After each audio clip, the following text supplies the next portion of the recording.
Members joining us virtually. Good morning.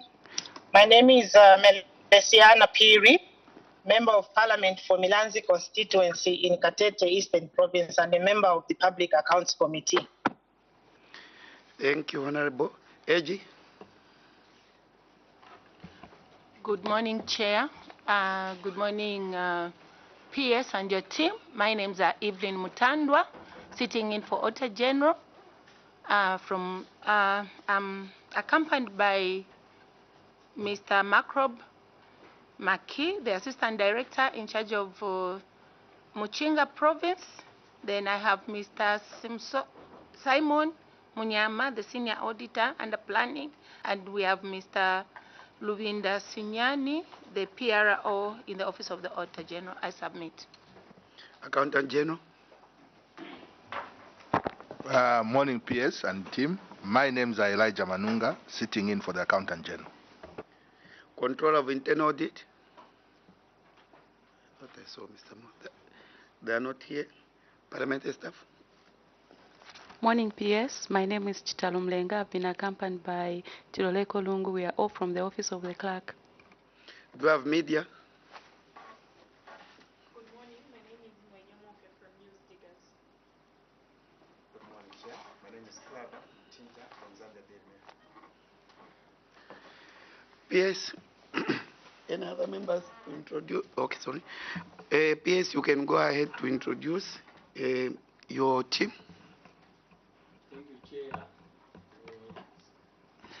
Thank you, Chair. We'll begin with Mr. Malau. From that end, you can begin by introducing yourselves. Good morning, members of the committee. I'm Malau Nicolas, Head of Procurement, Muchinga Province.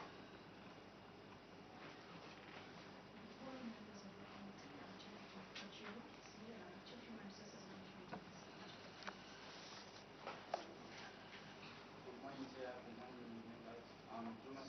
Speaker. You're already seated.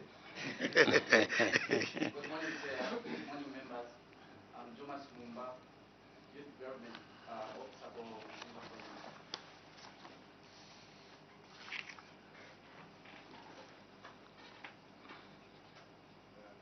Good morning. PS, switch off the mic. Good Sit morning, down, you can sit. members of the committee. My name is Davis Munga. I'm Director Youth in the Ministry of Youth, Sports and Arts, headquarters. Good morning, Chair. Good morning, members of the committee. I'm Kapaso Benson, Principal Accountant, Muchinga Provincial Administration. Thank you. Good morning, Chair. Good morning, members of the committee. My name is Henry Sinyangwe, Provincial Maintenance Officer, Muchinga Province. Good morning, Chair. Good morning, members of the committee.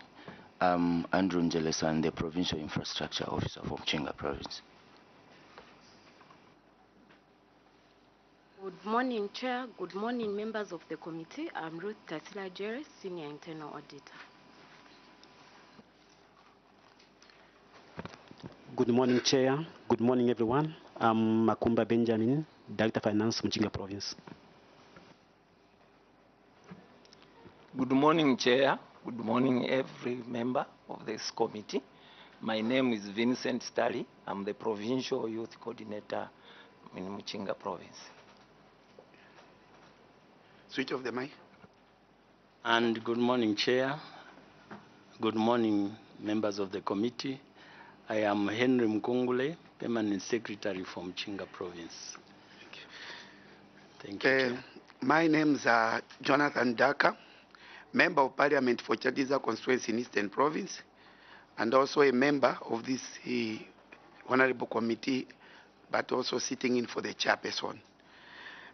A witness, let me take this opportunity to confer with you the immunity in accordance with Cap 12 of the National Assembly Act number 13 of 2016, which is powers and privileges. However, the same may work against you if you opt to mislead the committee. It acts like a double-edged sword. So would expect you to be as factual as possible, so that otherwise that doesn't work against you. You may go ahead with your presentation.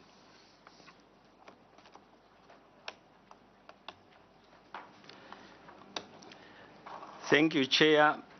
Allow me to read the management letter as a response to the audit queries that were raised in the audit.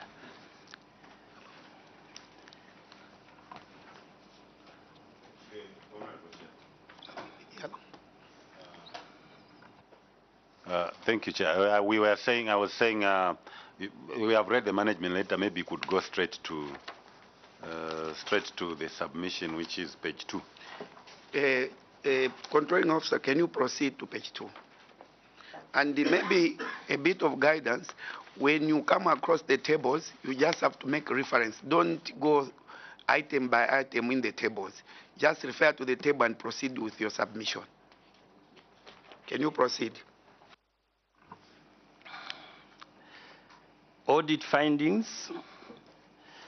An examination of accounting and other financial records maintained at the provincial administration and 6 selected districts offices reviewed the following. A, finding and expenditure. During the financial year ended 31st December 2021, a total amount of 21,575,108 kwacha was received by provincial administration to cater for various activities as tabulated in the table below. I'll proceed. In addition, amounts totaling 10,207,367 were brought forward from 2020, bringing the total funds available to 31,764,475 kwacha. And included in the balance brought forward was an amount of 10,095,715 kwacha meant for infrastructure development.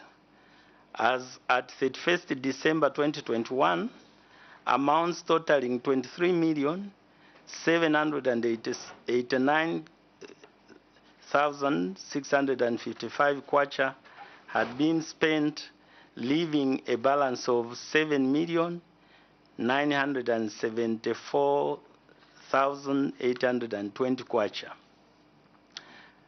Management response. Management wishes to acknowledge auditors' findings.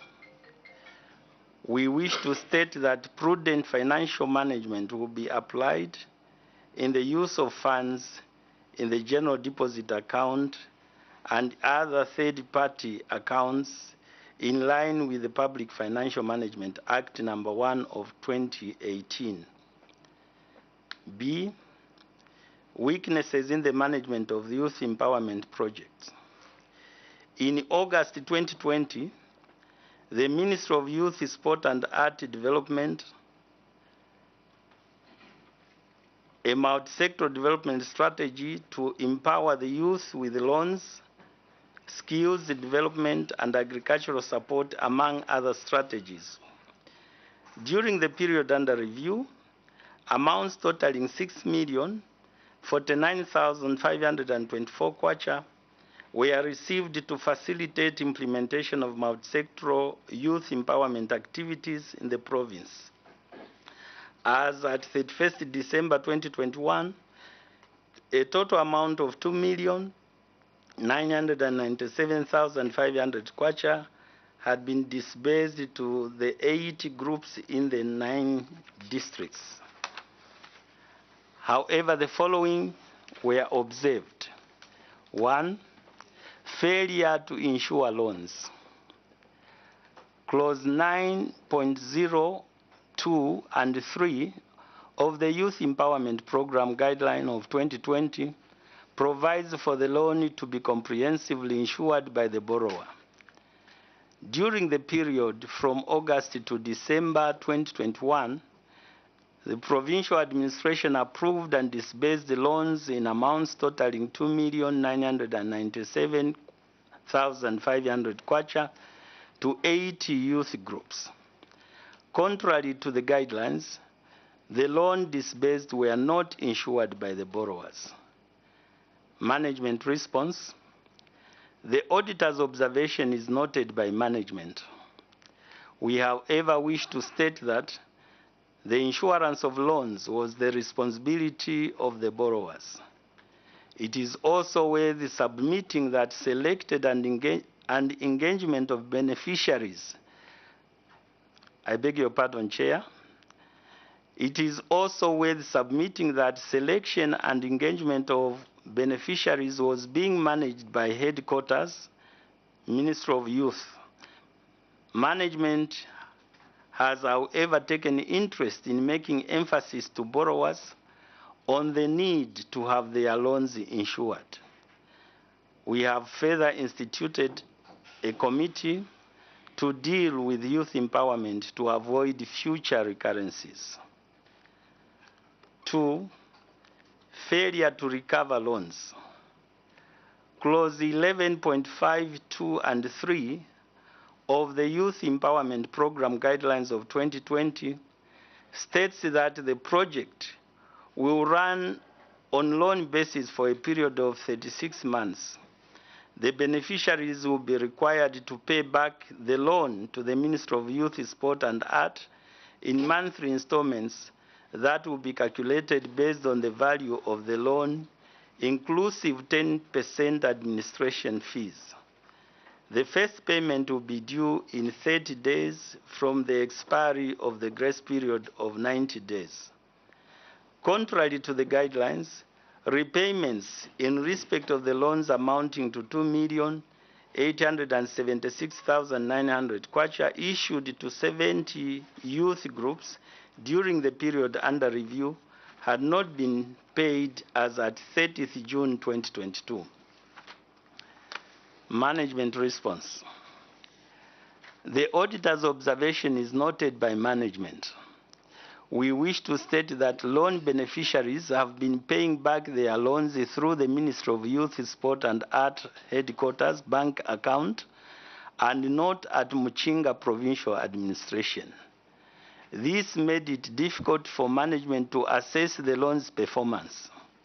However, management had contacted the loan beneficiaries to share the deposit slips to prove their repayments, and so far, out of the loans amount of 2,876,900, disbursed 30,954 kwacha has been recovered, leaving a balance of 2,845,946.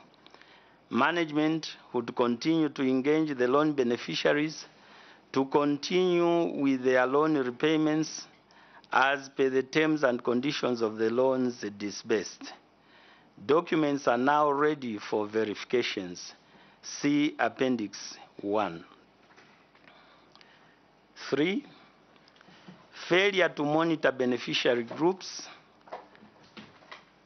Clause 11.6.3 of the Youth Empowerment Program Guidelines of 2020 requires the district administration to, among others, monitor performance of the beneficiaries, facilitate the recovery or loan repayment, and identify training needs. However, a review of records for the beneficiary youth groups in 5 districts, namely Mpika, Shwangandu, Chinsali, Soka, and Nakonde, reviewed that respective district administration officers were not monitoring the beneficiary youth groups and had not facilitated the recovery of the loans as at 30th June 2022. Consequently, an inspection of 19 youth groups that obtained loans totaling 931,700 kwacha reviewed that some youth groups had changed from the approved business without authority. In addition, 15 youth cooperatives and individuals who were loaned amounts totaling 395,300 kwacha in August 2021 had not commenced any activities as at 31st May 2022, 9 months after receiving the funds. Management response.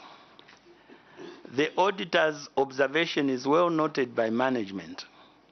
Management wishes to state that the monitoring component of the Youth Loans Empowerment Funds was not provided for by the Ministry of Youth, Sport and Art, as they had only remitted funds for loans to be disbursed to would-be beneficiaries as per the approved provided disbursement schedules received from the ministry headquarters.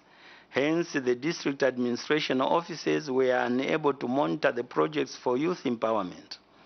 Despite the district administration offices not conducting monitoring of the youth projects, provincial administration has been monitoring youth projects through integration with other programs undertaken in districts in the spirit of achieving more with less. Management has continued to engage the 15 youth cooperative and individuals who were loaned amounts totaling 395,300 kwacha in August 2021, who had not commenced any activities as at 31st May 2022. The 15 youth cooperatives and individual groups have now started their projects. Documents are available for verifications. See Appendix 2. 4. Internship programs. Engagement of interns aged above 35 years. Multi-sectoral Youth Empowerment Guideline number 11.21 stipulates that a group or cooperative must have members who are Zambian citizens with a green national registration card aged between 18 and 35 years. Contrary to the guidelines, 12 beneficiaries whose age ranged from 38 and 48 years were awarded loans in amounts totaling 78,000 kwacha. Management response. The auditor's observation is noted by management. Out of 12 beneficiaries that were queried to be overaged, 2 were eligible to be paid as they were within the youthful age at the time of being engaged. While for the 10 beneficiaries, we regret that National Youth Development Council under Ministry of Youth, Sport and Art had engaged beneficiaries who were above the youthful age limit for the internship eligibility. We will continue to engage the National Youth Development Council on the need to approve internship to only youths within the prescribed age limit. Documents are available for verification. See Appendix 3. Outstanding stipends or wages payments. During the period under review, amounts totaling 1,118,500 kwacha, which accrued in September and October 2021 in respect of stipends to 448 interns, had not been paid as at 31st July 2022.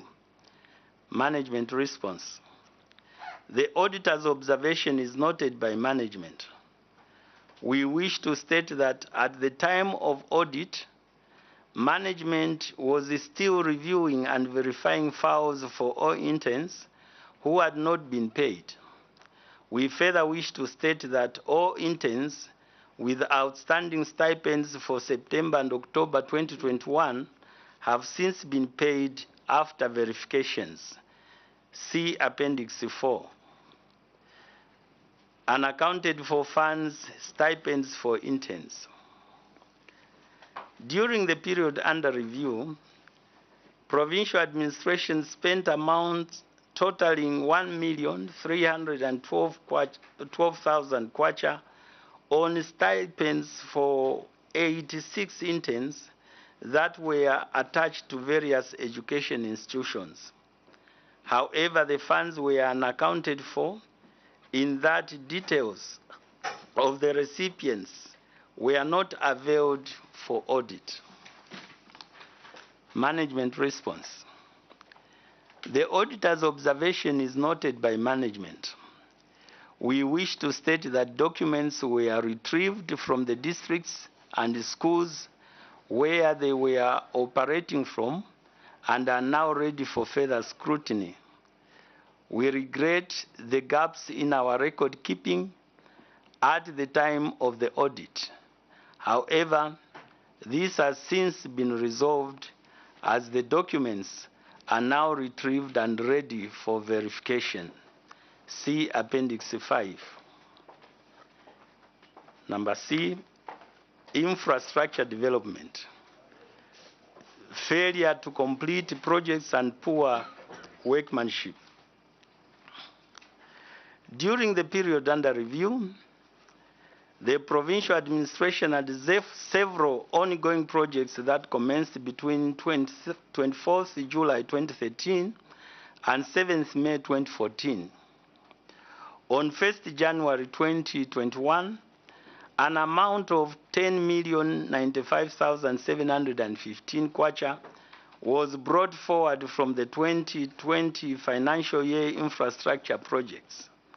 As at 31st December 2021, amounts totaling 4,605,800 kwacha had been spent, leaving a balance of 5,489 kwacha, 489,915 kwacha 50 ngwe. Yes, just a point of correction. Read the last figure, read it properly. You read it as 5,000. 5,489,915 kwacha 50 ngwe. Thank you, Chair, for the correction. A review of records and physical inspection of selected projects revealed the following. 1. Construction of a 3-story civic center for Chinsali Municipal Council. In paragraph 49G of the Auditor General's report on the audit of accounts for the Republic for the financial year ended 31st December 2015, mention was made on the engagement of Wak Hong Enterprises Limited on 7th May 2014 by the Provincial Administration for the construction of a 3-story civic center for Chinsali Municipal Council in Chinsali District at a contract sum of 30,549,576 kwacha with an initial completion date of 17th August 2015, which was extended to 31st January 2017. It was stated in the report that although amounts totaling 18,089,434 kwacha had been paid to the contractor as of 30th June 2016, the works had not been completed by the contractor. In his submission to the Public Accounts Committee, PAC, the controlling officer indicated that the project was at 90% complete and that outstanding works would be done once the funds are released by Treasury. In their report for the first session of the 12th National Assembly, the committee urged the controlling officer to ensure that funds are secured to complete the project. A review of the situation carried out in March 2022 revealed that the completion date was further revised to 30th April 2021 and further extended to 30th August 2022. As at 31st July 2022, the contractor had been paid amounts totaling 25,993,411 kwacha. A physical inspection conducted in July 2022 revealed that works had not been completed with the landscaping and installation of an elevator outstanding, and the contractor was not on site. Further, the following were observed. The tiles in some rooms were poorly aligned, while some had developed cracks and were peeling off. The taps in the toilets and sewer pipes were leaking. The ceiling board in the council chamber was falling off. The roof on some office was leaking, and the 76 air conditioners that had been installed were not functional. Management response. The auditor's observation is noted. The project is under retention defects liability period. Due to the rains, the building was still considered to be setting, hence the defects liability period was still running. The Provincial Infrastructure Office carried out a final defect inspection and prepared a report for the contractor to work on the identified defects as follows: installation of elevators, testing and commissioning of air conditioners, general attendance to plumbing installations and leakages, external water reticulation system, general attendance to electrical fittings, remedial works on tiling in selected offices, general attendance to louver window glazing, installation of firefighting equipment, installation of telephone and data services, laying of carpet tiles, painting in selected areas, attendance to PVC ceiling in council chamber, general attendance to hardwood flush doors and door locking mechanism, installation of pillar lights in palisade. I wish to state that the air conditioners in the said buildings were not operational at a time of audit because the contractor had not yet handed over the remote controls, as they had partially handed over the building to council management. The contractor was engaged on the matter and has since handed over the remotes, of which the air conditioners are now working. Further, the contractor was also engaged to report back on site and work on the pending installations of an elevator.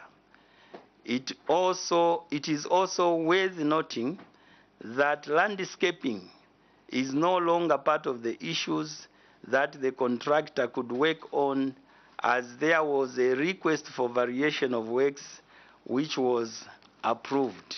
See Appendix 6. Number B, paragraph on Treasury Single Account Audit Report. Number A, budget, funding, and expenditure. In the estimate of revenue and expenditure for the financial year ended 31st December 2021, a total provision of 11,786,049 kwacha was made to cater for the operations at the provincial administration, and the whole amount was released. As at 31st December 2021, amounts totaling 11,210,062 kwacha had been spent. Management response. The auditor's observation is noted. Management wishes to state that they will continue to engage Treasury on the need to continue fulfilling the budgetary obligation in each financial year. Number B, procurement of goods and services / expenditure. Failure to observe thresholds. Zambia Public Procurement Act number 8 of 2020, section 34(2), part A and B, stipulates that the approval authority is the controlling officer or chief executive officer, where the value of the procurements does not exceed the prescribed level of authority or procurement committee for all other procurements. In addition, Section 34(4) stipulates that the controlling officer or chief executive officer may delegate a level of authority up to a specified maximum to any designated senior officer or officers. During the year under review, the delegated authority of the district commissioners for procurement of goods and services was 10,000 kwacha. Contrary to the regulation, 11 payments in amounts totaling 156,000 kwacha, 56,048 kwacha that were processed at 4 stations were above the prescribed thresholds for the district commissioners. Management response. It is regrettable that 4 districts paid a total sum of 156,048 kwacha above the authorized thresholds for goods and services for district commissioner's office. Management has cautioned the affected district commissioners and would like to affirm that all future procurements by district commissioners would be within the prescribed procurement thresholds, and authority would be sought through the permanent secretary for those above the thresholds. To that effect, a memorandum was circulated to all district commissioners within the province to guide on their procurement threshold in line with the Public Procurement Act number 8 of 2020. See Appendix 7. 2. Claims without obtaining prior authority, Lavushimanda District. During the period under review, amounts totaling 24,354 kwacha were paid to 3 officers as refunds for using their personal money on government activities such as procurement of goods and fuel, among others. However, there was no prior authority to enable officers undertake government activities using their personal funds. Management response.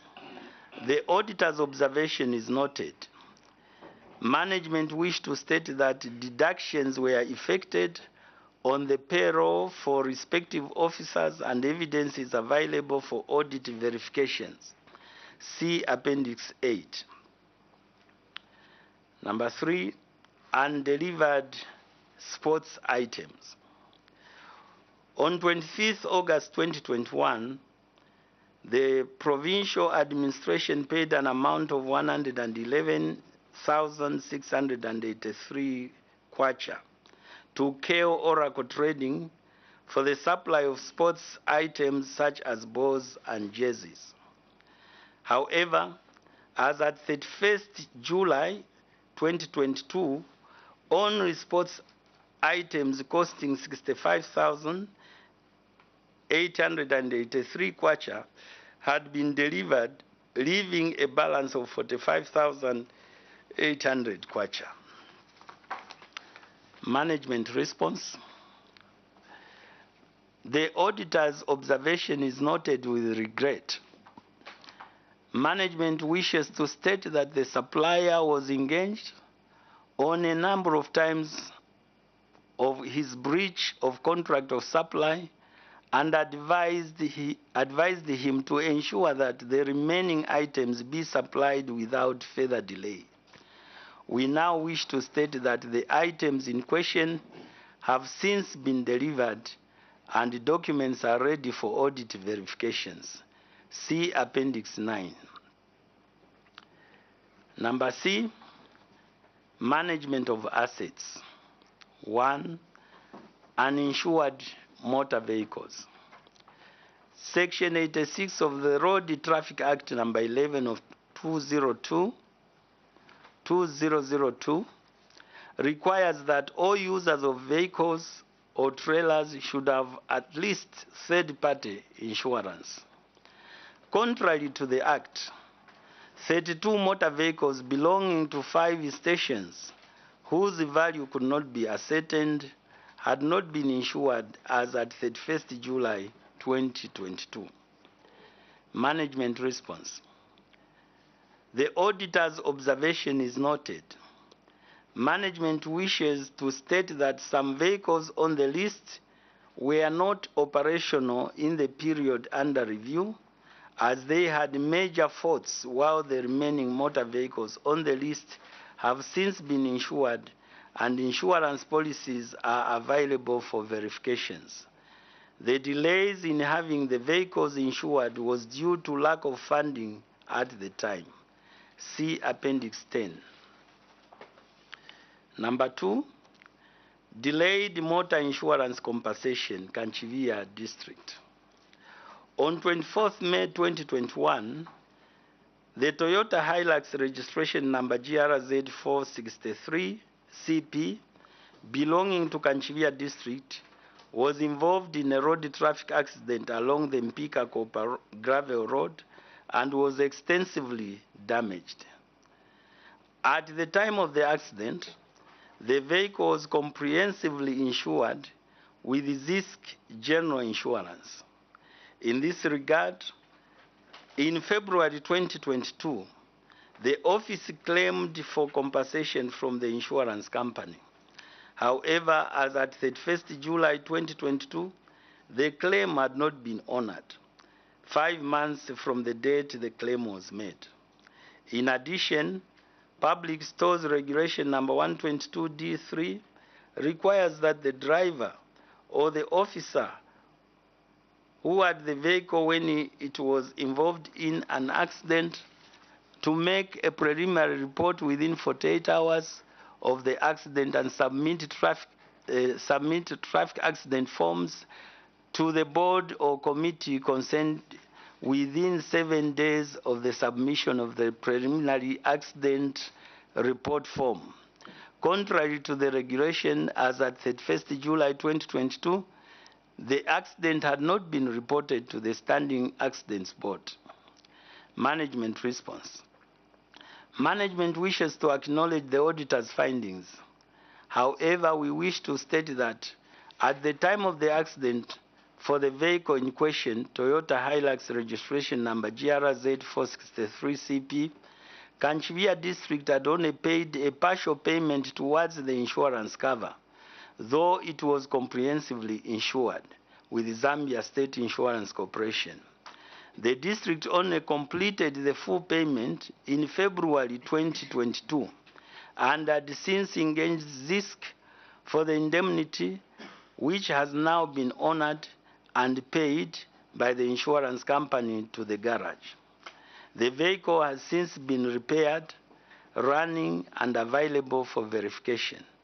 We regret that the matter was not reported to the Standing Accidents Board immediately after the accident happened. 3, failure to secure title deeds for properties. Section 41 of the Public Finance Management Act number 1 of 2018, Chapter 4, requires controlling officers to ensure that all public properties under his or her charge are secured with the title deeds. Contrary to the Act, title deeds for parcels of land owned by provincial administration on which 10 properties were located had not been secured with the title deeds as at 31st July 2022. Management response. The auditor's observation is noted. Management wishes to state that the process of having the office building in question put on title has started with the Ministry of Lands. Further, note that the land offers have been obtained for all properties in question, awaiting surveying to be completed for acquisition of land titling. Documentations are available for verification. See Appendix 11. In conclusion, Chair, I wish to thank the Office of the Clerk of National Assembly and Office of the Auditor General for engaging my office at every stage during the audit process. I submit, Chair, for your consideration. Thank you very much, PS. Honorable members, you are now free to ask questions. Don't worry. Honorable Mkosa, Honorable Ruma, in that order.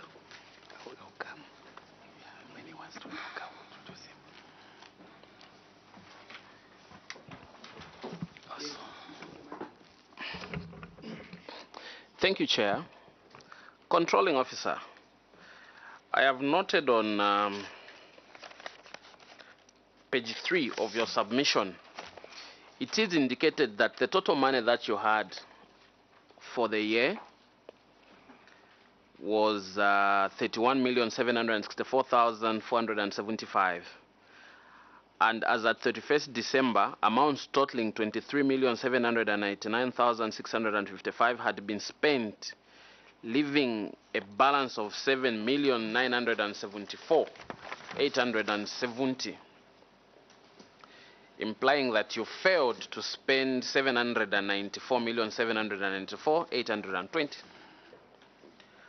What was the reason for that, and what activities were you not able to implement? Because the fact that you didn't spend the money, it means that there are some projects in Chinsali and other districts in Muchinga province that suffered. There are projects that suffered because of your office's failure to spend this money. Then I've also taken note when you go on page 13, where you have indicated that that is the second part of the management's response under management of assets and insured motor vehicles. In the last sentence, you have said the delays in having the vehicles insured was due to lack of funding at the time. But you had money that was just lying and was not being utilized. What was the reason for that, Controlling Officer? Honorable Mai. Thank you, Chair. Chair, the first correction is the unspent amount is 7 million, not 700. Chairperson, the controlling officer has been in charge of Muchinga province for a year now. Am I right? You are. And Chair, he has not attempted to tell this committee why and his team failed to use the 7.9 million. And in their response, Chair, they are saying, we wish to state that prudent financial management will be applied. So the answer I want from the PS, is it his submission that during the year under review, they didn't apply this financial management as guided by law? And why did he not attempt to tell this committee also where this 7 million is? Were you given authority to keep this money? Or what happened for you not to spend this money on the line departments? Chairperson, I submit. PS, can you take up those two questions? Thank you, Chair. Some of the questions I'm going to get. Speak through the mic. Thank you, Chair. Some of the questions I'm going to delegate to the officers that were directly involved with this. However, allow me to answer the question from Honorable Mkosa, that of failure to spend the money, that is the 7 million. Part of the answer to that, Chair, is that the monies for the fourth quarter were released quite late, and that there are procedures and processes, procurement procedures and processes that have to be followed before these monies are spent. When you look at the period of time that remained, we could not complete these procedures, and hence the money remaining, because these monies were actually budgeted for particular activities. One of them being the procurement of a vehicle. And you know the procedures that are involved, we could not manage within the remaining time to actually finish the processes. And that's why the 7 million remained outstanding. Thank you. Allow me, Chair, maybe to invite the Principal Accountant maybe to add on to what I've submitted. You may proceed. Principal Accountant.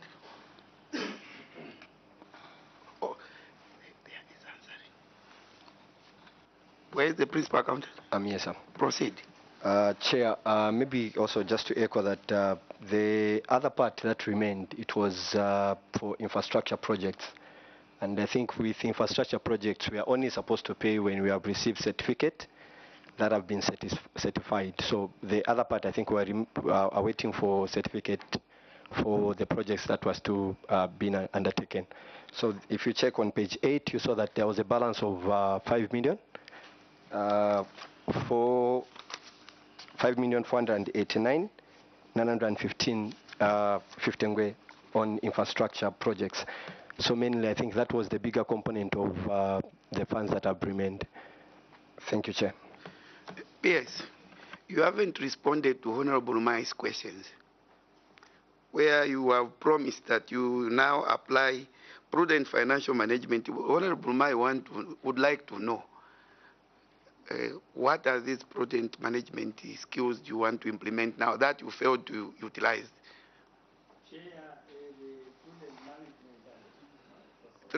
Speak through the mic. Sorry. Chair, the prudent management activities that Honorable Lumai is trying to find out about, I think is in terms of requesting for these funds from Ministry of Finance early, and then also so that when the monies are released early, then we start spending them early, before the year ends. Honorable members, if there are no more questions to ask on A, we may proceed to B. Honorable Mkumbi. PS, switch off the mic. Yes, here we deal with the mic because the camera has to pick you all the time. So as I'm speaking, the camera will have to be drawn to me. So always turn it on, turn it off. Very, very important. So you are here for an hour or 2 or 3, so just be mindful of that. Chair, I hope we are going to weaknesses in the management of youth empowerment programs, which is on B. Absolutely.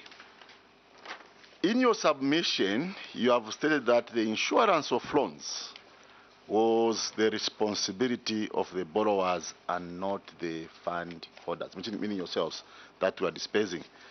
I wanted to find out from you, before you gave out the money, why didn't you ensure that those you were giving had insurance? What happened? That's number one, Chair. And then the other questions will follow after that. Honorable Lumai. Yeah, thank you, Chair. Just as a rider on Honorable Mukumbi, since you are the PS in the province and you have got the provincial youth department in the province, I don't know what was difficult for you to sit together so that you are informed at the time of audit or during the period under review so that these issues can be harmonized, because you are one people and everyone reports to you. PS, you can take up those 2 questions.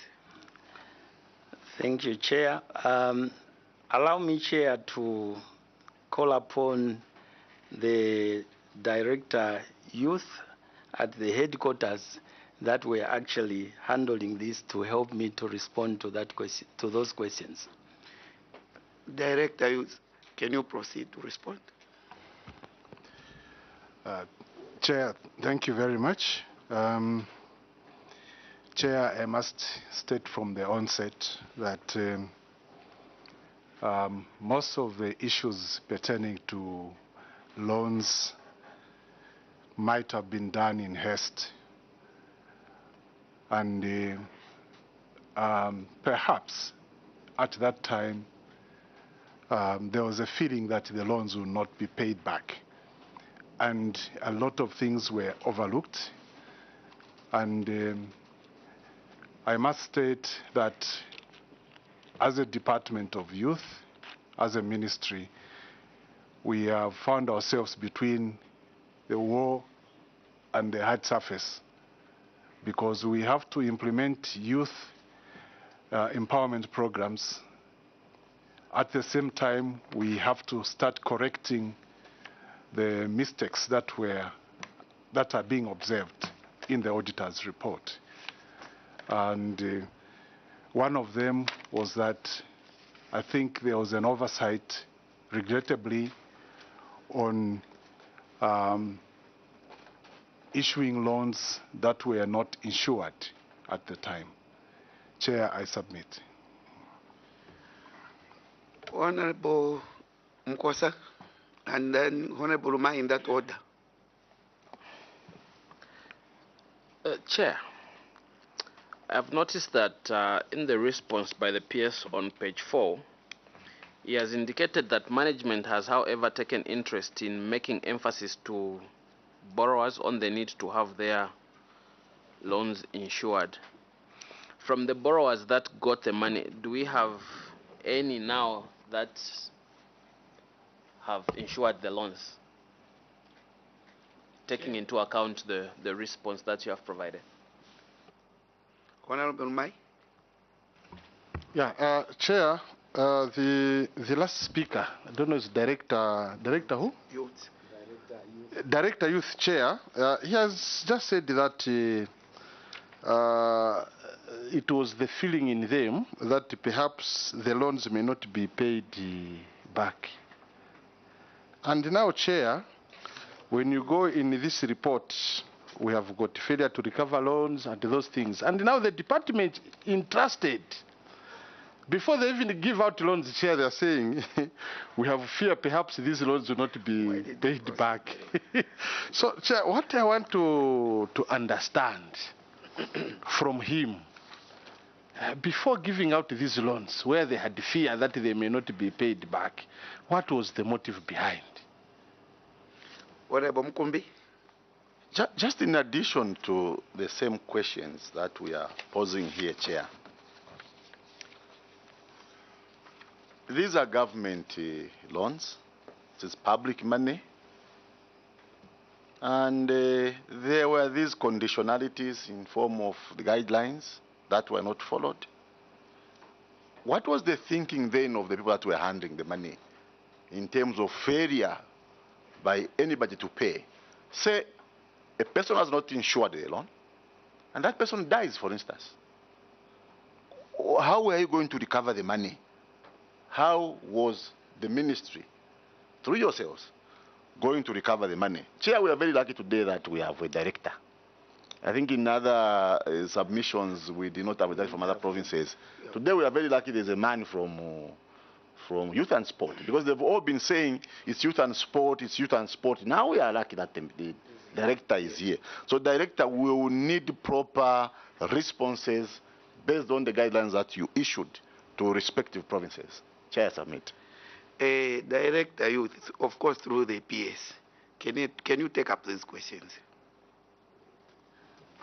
Thank you, Chair.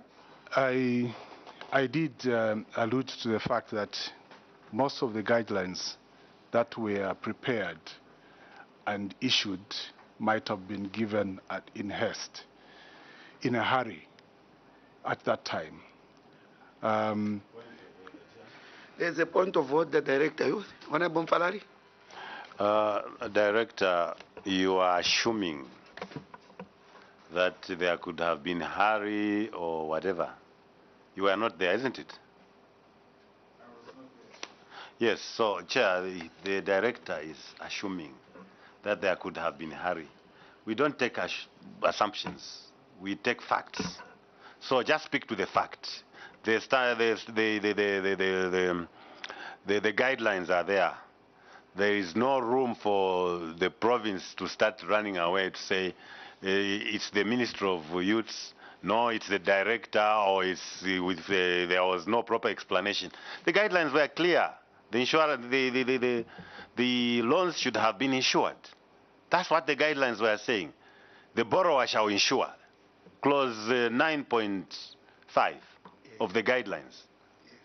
9.05 of those guidelines are specific. Insure the loan. That's it.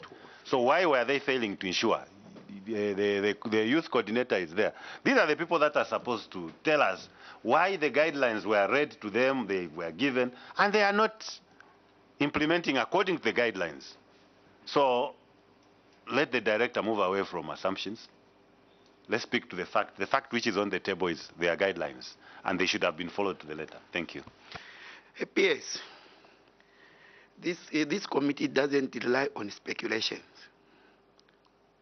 We rely on facts. Of course, it's the director of youth who is responding to the questions, but the whole responsibility lies with you. Now, before he can proceed, I think would request you to make a correction on failure to insure loans. It's not clause 9.2 and 3. Even other provinces were making the same mistakes. We labored here to locate these clauses. Actually, it's supposed to be 5, honorable members. 9. Yeah, numerical 5, not 2 and 3. And you keep on referring to the same sub-clauses. I don't know whether it's copy, cut and paste or what. Because really, if you refer to the actual guidelines, it's sub-clause number 5. Director Youth, in your submission, you have clearly indicated that you anticipated the risk actually of non-compliance to these loans. You anticipated it. But the members here, in summary, they are laboring to understand why you proceeded to disburse these loans, regardless the fact that you are fully aware that the repayment, the rate of repayment might be low. Why did you proceed to disburse the loans in the absence of insurance? Because if the risk is high, what one would expect you to do is to ensure that only those who are able to insure the loans could have been given the loans. But in this scenario, why did you proceed to disburse the loans when you anticipated that the failure rates would be high?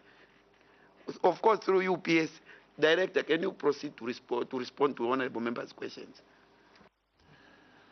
Chair, thank you very much. Unfortunately, we are dealing with issues that have already happened. And as we proceed, that's why, Chair, I did indicate from the onset that we found ourselves between a brick and a hard wall. We have to produce results, at the same time implement the youth agenda in this country. The loans, regrettably, sir, were disbursed on those grounds, and most times procedure was not followed, hence acknowledgement of the Auditor General's findings. I can only speak in avoidance of speculation. I can only speak to the future on what we are doing to ensure that this does not repeat itself. I don't know, Chair, if I adequately respond to the questions. Honorable Mkumbi. Chair, we are dealing with a particular audit query which needs to be resolved. We want to know what will happen thereafter. I think I can still continue to 2 because they look to be seem to be the same. Yeah, one and the same, yes. Yeah. Controlling officer, we don't want you to rely so much on the director from the ministry because you are the ones that were implementing these programs. You're the ones that know the people. Probably doesn't even know them. You have so far collected only about 30,000 kwacha, 30,954 kwacha, leaving a balance of 2.8 million. I want to know how this particular amount will be collected. What plans have you put in place to ensure that that remaining amount of 2.8 million is recovered from the people? Very simple and straightforward question. What measures have you put in place? I thank you, Chair. PS, take up those questions. Thank you, Chair. I think as the Director has indicated, we really find ourselves in a quandary that we did not observe the guidelines at the time of disbursing these loans.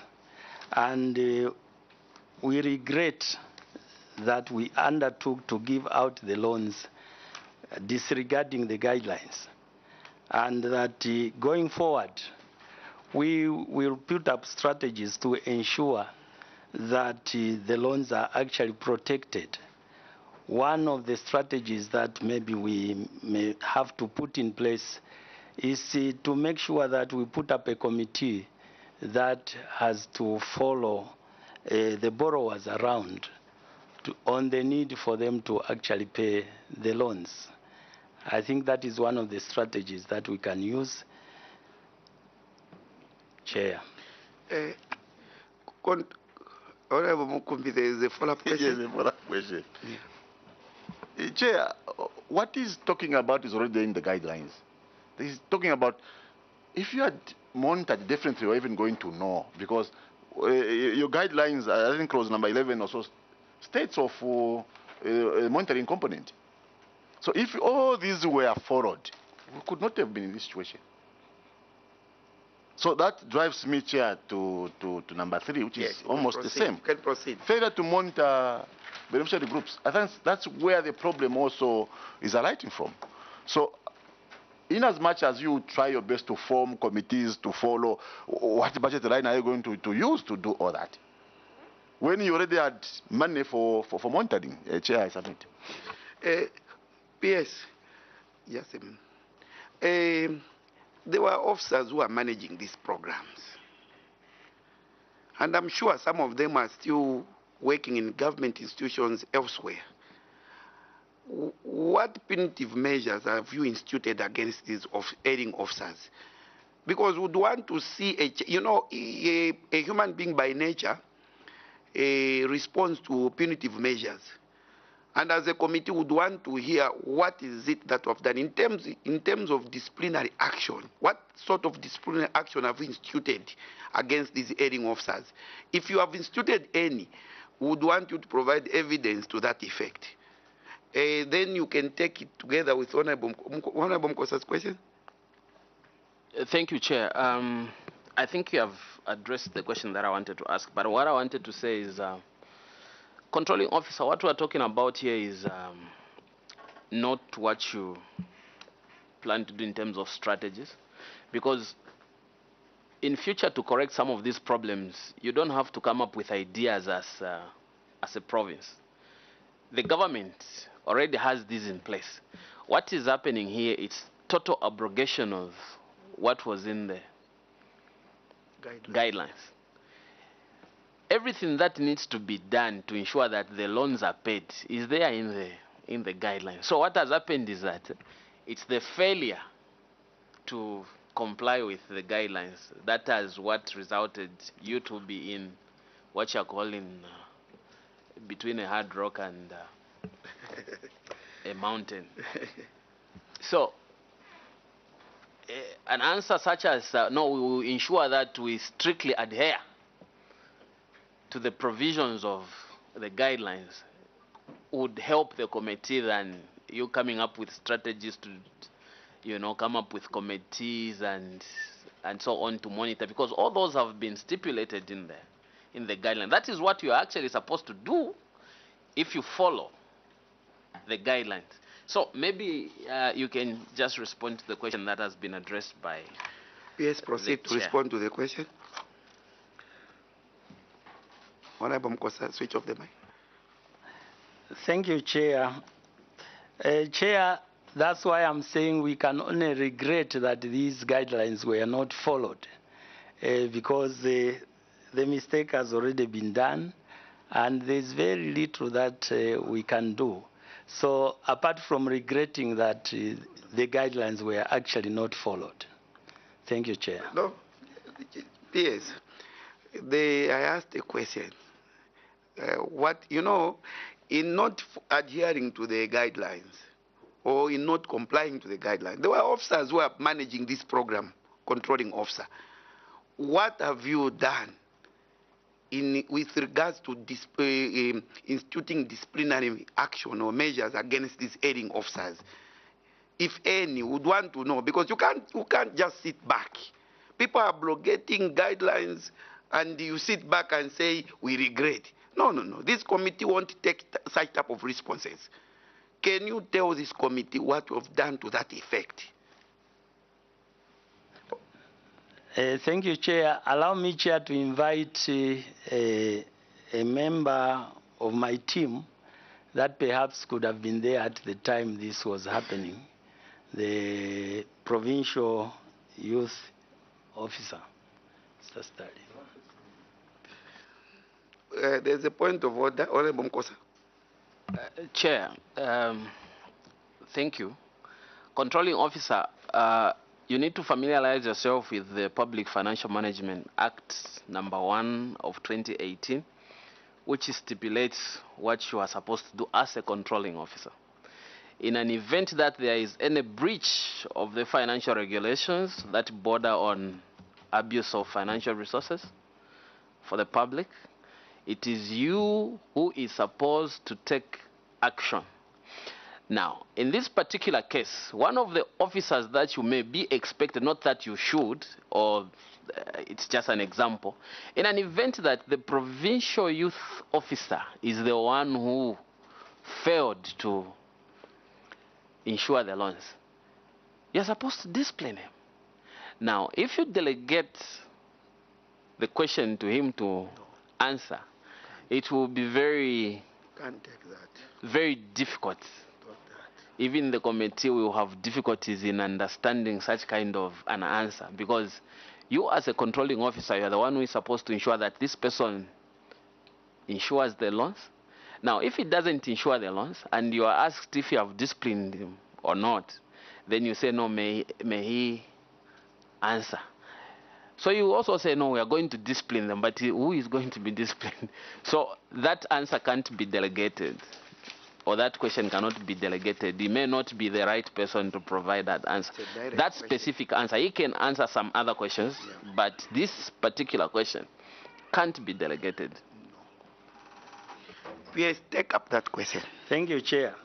Chair, the problem that we seem to find ourselves in is that these issues of the loans were actually handled at headquarters. Approvals were handled or were done at headquarters. And then the province just received the schedules to pay. So the approvals, as we have indicated, were actually done at headquarters. And that's why we are finding it difficult, even maybe to punish those officers at the province who may just have paid following the orders and approvals that were done at headquarters. I submit, Chair. Honorable Umai. Yeah, Chair, I have a last question to do with loans. And Chair, allow me to state that the same issue is also concerning the stipends for interns. And Chair, you agree with me that from the controlling officer's submissions, there is miscommunication between themselves and the Ministry of Youth and Sport here in Lusaka, because they are telling this committee that the Ministry of Youth and Sport approves who should get, then what they just receive are the names, and they are not given money for monitoring. That is your submissions. And the district commissioners in the districts are not able to monitor these beneficiaries arising from that. So one simple question I want an answer from you, PS. Since you took over office, what steps have you taken to close the gap between your office and provincial and the Ministry of Youth and Sport, so that going forward, these matters are resolved, so that come next year, come this audit for next year, you should not appear here because of the same issue, because the same faces we have found here are the same faces we are going to see. Honorable members, any more questions? Honorable Mfalali. But first of all, may you introduce yourself? You are not there. Okay, sorry. Controlling officer, my name is Alikando Mfalali. I'm nominated member of parliament and member of this committee, Public Accounts Committee. I know, Chair, controlling officer, that you were not there when these monies were being dispersed, and when systems, the systems that are there were being used. Equally, the director of youths, the head HQ was not there. But there are people who were there, as you have put it. From your province, how many of the officers that you have come with were part of this, so that we ask them questions now. I submit, Chair. Please take up those two questions. Thank you, Chair. I think with me, I have the provincial youth coordinator. I think was there at the time this was happening. And then I have his vice also in the same office, Mr. Juma. Yes, the other question from Honorable Rumai. Honorable, unfortunately, we have not taken any steps so far. I have to agree. Regrettably, we have not communicated with the ministry headquarters to find a way of resolving this miscommunication that has been taking place between provincial administration and the headquarters. I have to be truthful that we have not done anything, Honorable Chair. Yes, so it's business as usual. You notice there is a problem, and you just let it like that. You know, yes, you know, you have been entrusted with the responsibility to do things better. We don't want business as usual. The moment you notice that there was the way you are regretting here, which means you notice there were wrong things which were happening, and you just sit back and say, let it be like that. This committee won't take such type of responsibility or attitude lightly. As a controlling officer, can you take full responsibility? Maybe, honorable members, maybe there's anything that can be added. I've asked, Chair, I've said, sorry, I've said which of the officers that he has come with, he has said there is the coordinator and the deputy, or the other officer from the youth. Can they explain to us why they failed to follow the guidelines? The controlling officer, yes, he was there, but I think for now he might be spared. We want those who were there to tell us how they failed to implement. We might be addressing wrong people. Let them tell us the way the other provinces told us how they were doing it. Honorable Mkosa, you had a question? Then, of course, is it youth coordinator? Of course, through the PS and your vice. Can you take up the question from Honorable Mfalari? Thank you, Chair. Chair, I wish to submit that in terms of monitoring the province, as we have responded, as the Chair, as the PS has responded, the province has been monitoring, and we have some reports to that effect.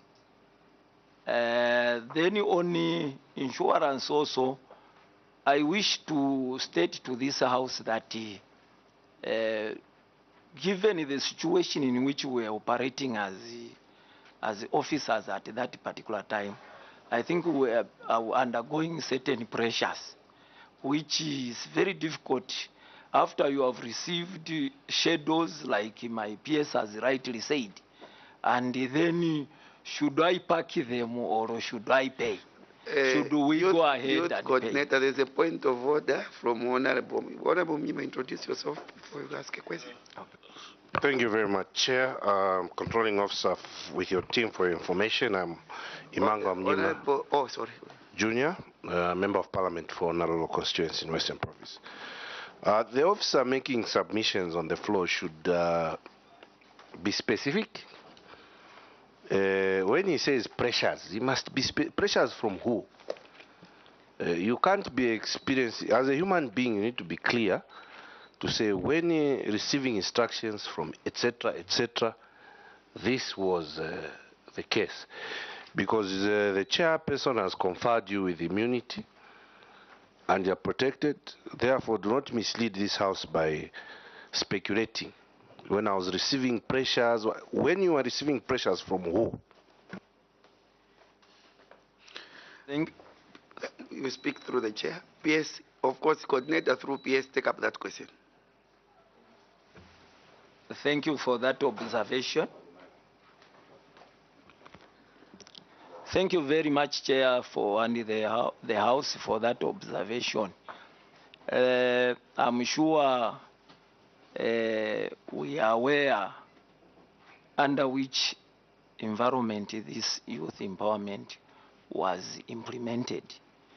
And I should rightfully say that there was political influence in these things, sir.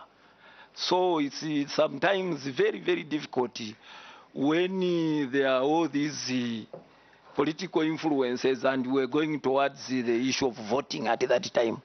So we cannot, certain offices are smaller and others are bigger. So that's what I meant, sir. I submit. Coordinator. Okay, Honorable Mfarari, Honorable Mkosa, in that order. Switch off the mic, Coordinator.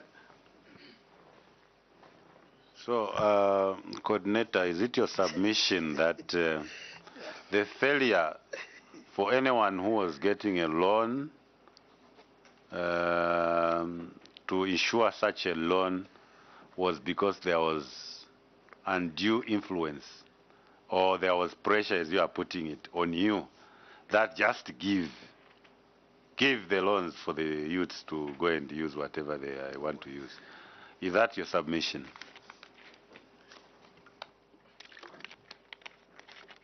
Coordinator, of course, through PS, take up that question. Thank you very much. My PS has rightfully submitted, Chair, that the issue of insurance, it was regrettably a very big gap, which has left this program to be questionable today. Because when we look at it, we find that it was not done. And meanwhile, the youths had already gotten the money. Even if today, if we were to follow them up to say insure, none would insure. I submit. First, Coordinator, can you switch off the mic? Coordinator, proceed. Coordinator, you are a professional, isn't it? You work as you work for you to get that level. I expect you went through stages, and you could have had actually an opportunity to understand the civil service, to understand the line of work that you are entitled to or that you have been given. You are now telling me that at the time of you disbursing these loans, you didn't even read the guidelines yourself. You are giving forms. What was supposed to happen to those who are getting, you didn't know. That's what you are submitting here, that you did not know the guidelines. You are just giving, and then now you are looking at it, say, oh, the money was given, so now how do we even collect that money? Is that what you are telling this committee, that you didn't read guidelines? Honorable Mkosa. Chair, I know Honorable Mfaradi has asked a question, and we'll wait for the answer.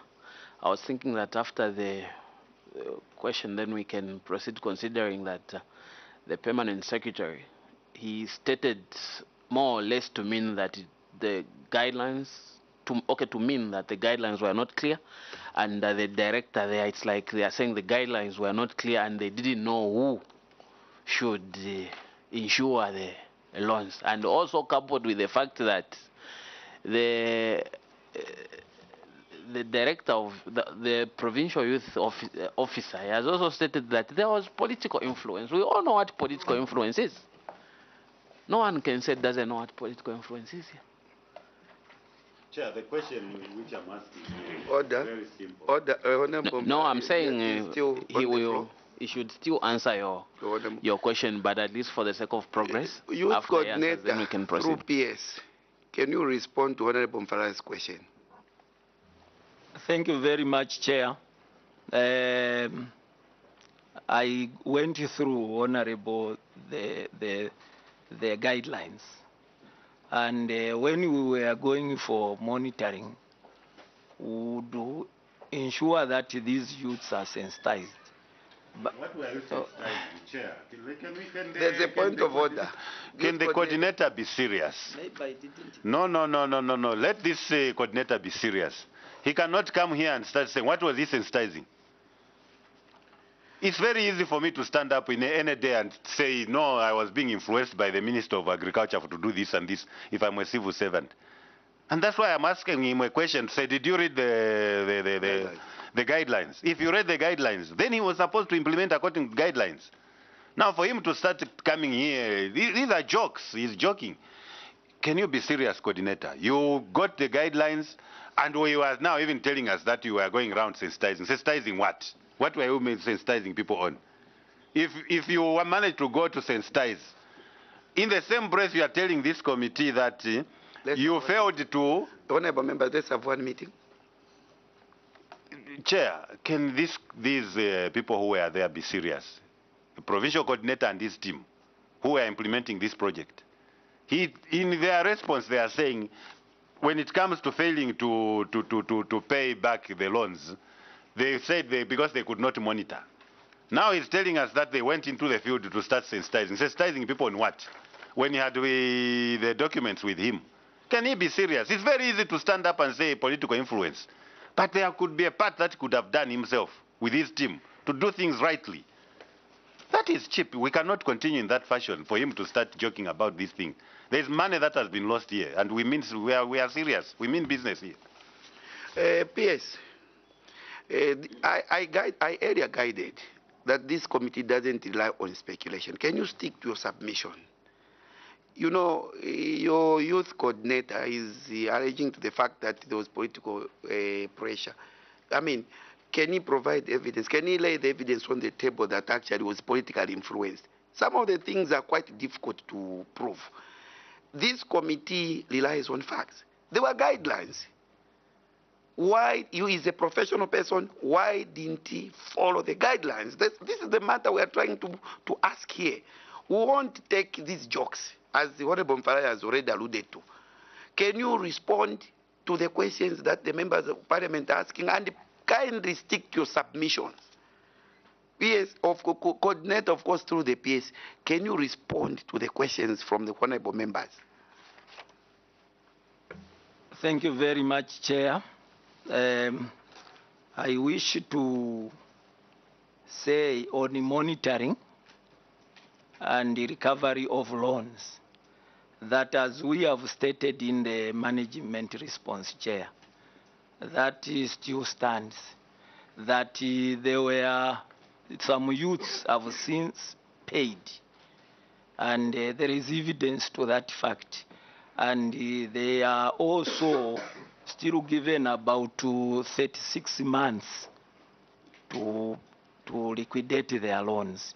So we have been following them up, and also we have written evidence to remind them that they need to pay their loans as per appendixes.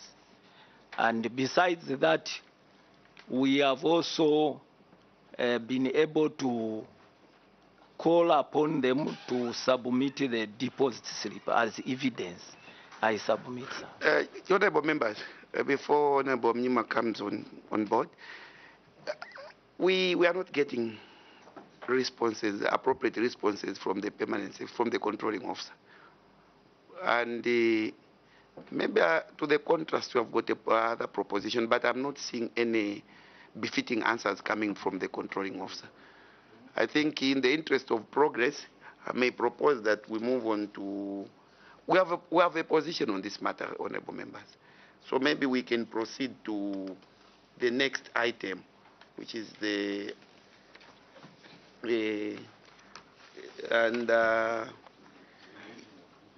unaccounted for funds. Sure. Honorable Wamnyima. Sure. Coordinator, can you switch off your mic? Chair, I'm on page 7. Okay. And I'm reading the response on the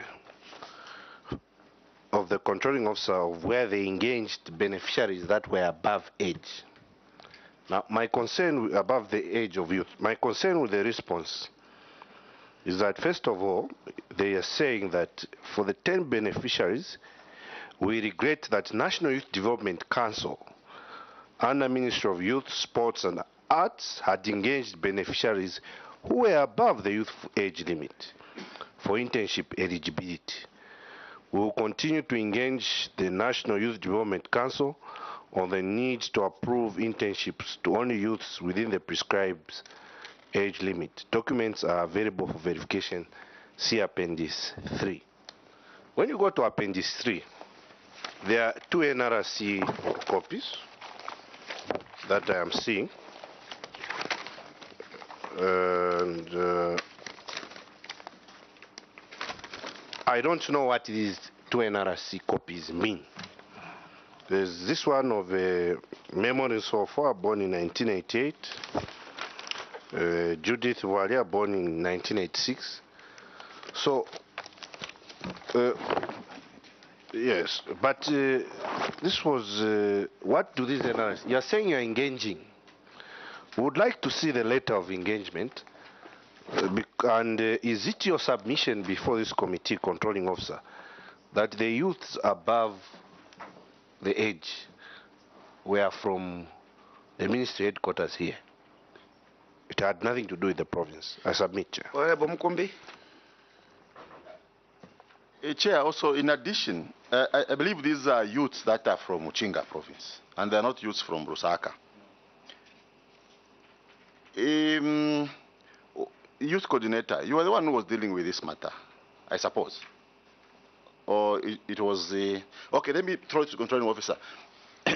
Why didn't you scrutinize the applicants so that you ascertain their age groups? Because the instructions were very clear that they must be from 18 to 35.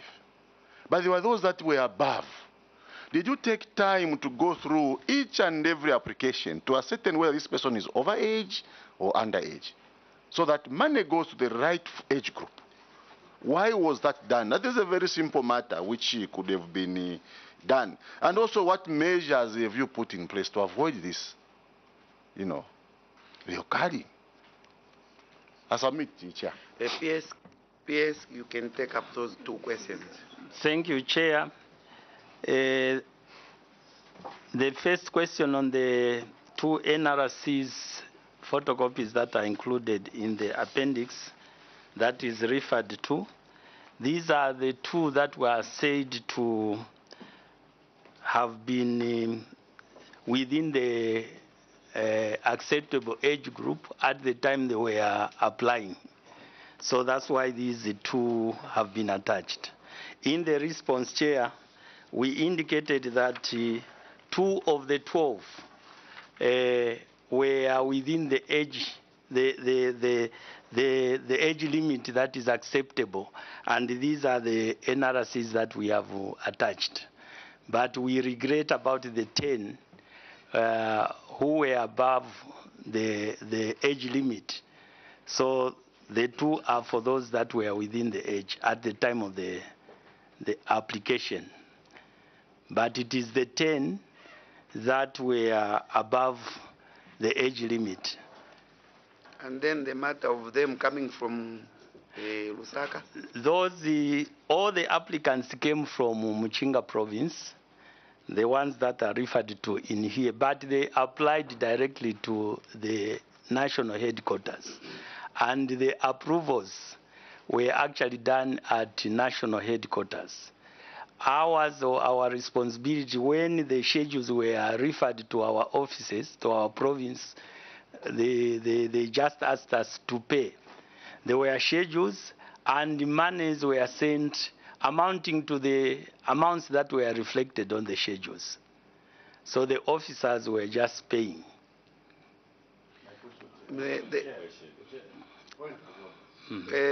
PS, switch off your mic. There's a point of order from Honorable Wamnyema and Honorable Mukumbi. Chair, the controlling officer is not answering any question. Maybe you rephrase. First of all, he is submitting to the committee that these youths who are above 35 had nothing to do with the province. They came from Lusaka. Yet they are based in Muchinga. That's number one. Number two, he is saying that they've engaged National Youth Development Council and Ministry of Sports. Then he attaches NRCs. What are these NRCs for? We don't need these two people you are saying qualified. You are the 10 who are above 35, and this is a youth program. So how are you engaging NYDC and Ministry of Youth, and you are saying see Appendix 3? We go to Appendix 3, we are finding NRCs. So I'm saying, are these NRCs your form of engagement with NYDC? Can you show us that you have written to this National Development Council and the Minister of Youth and Sports in Lusaka that these youths you gave me that are above 35 are not youths? And how is that possible in the application process? It should be scrutinized at the province, like Honorable Mkumbi asked. How did the youths that are 38 find themselves on this program? PS, take up those two questions. One from Honorable Mkumbi and the other one from Honorable Amnyima. He rephrased these questions. Maybe he has elaborated more. There's more clarity now. Thank you, Chair. Maybe allow me, before I refer the same to the youth officer at the province, I wanted to just clarify on the registration cards that are reflected here.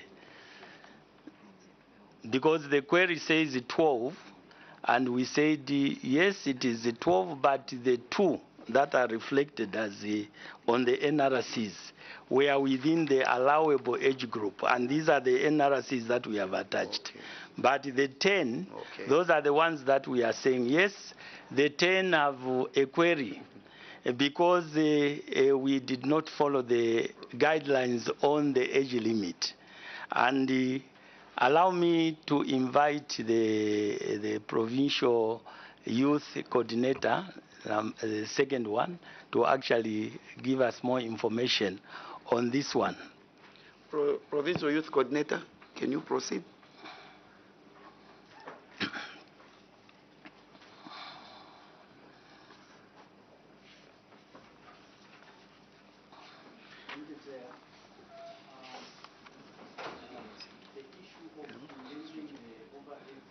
PS, can you switch off your mic? Oh, sorry. As a province, we are doing the reports, the monthly reports to NYDC, where we indicated that we have youths who are above 35.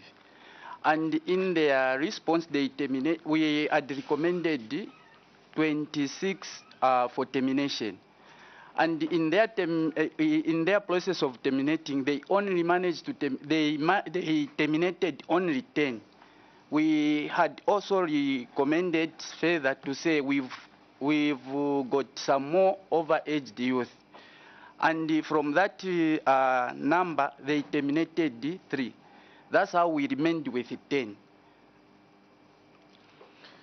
And the correspondences are with us for verification. Provincial Youth Coordinator, can you lay the evidence on the table so that they are subject to verification?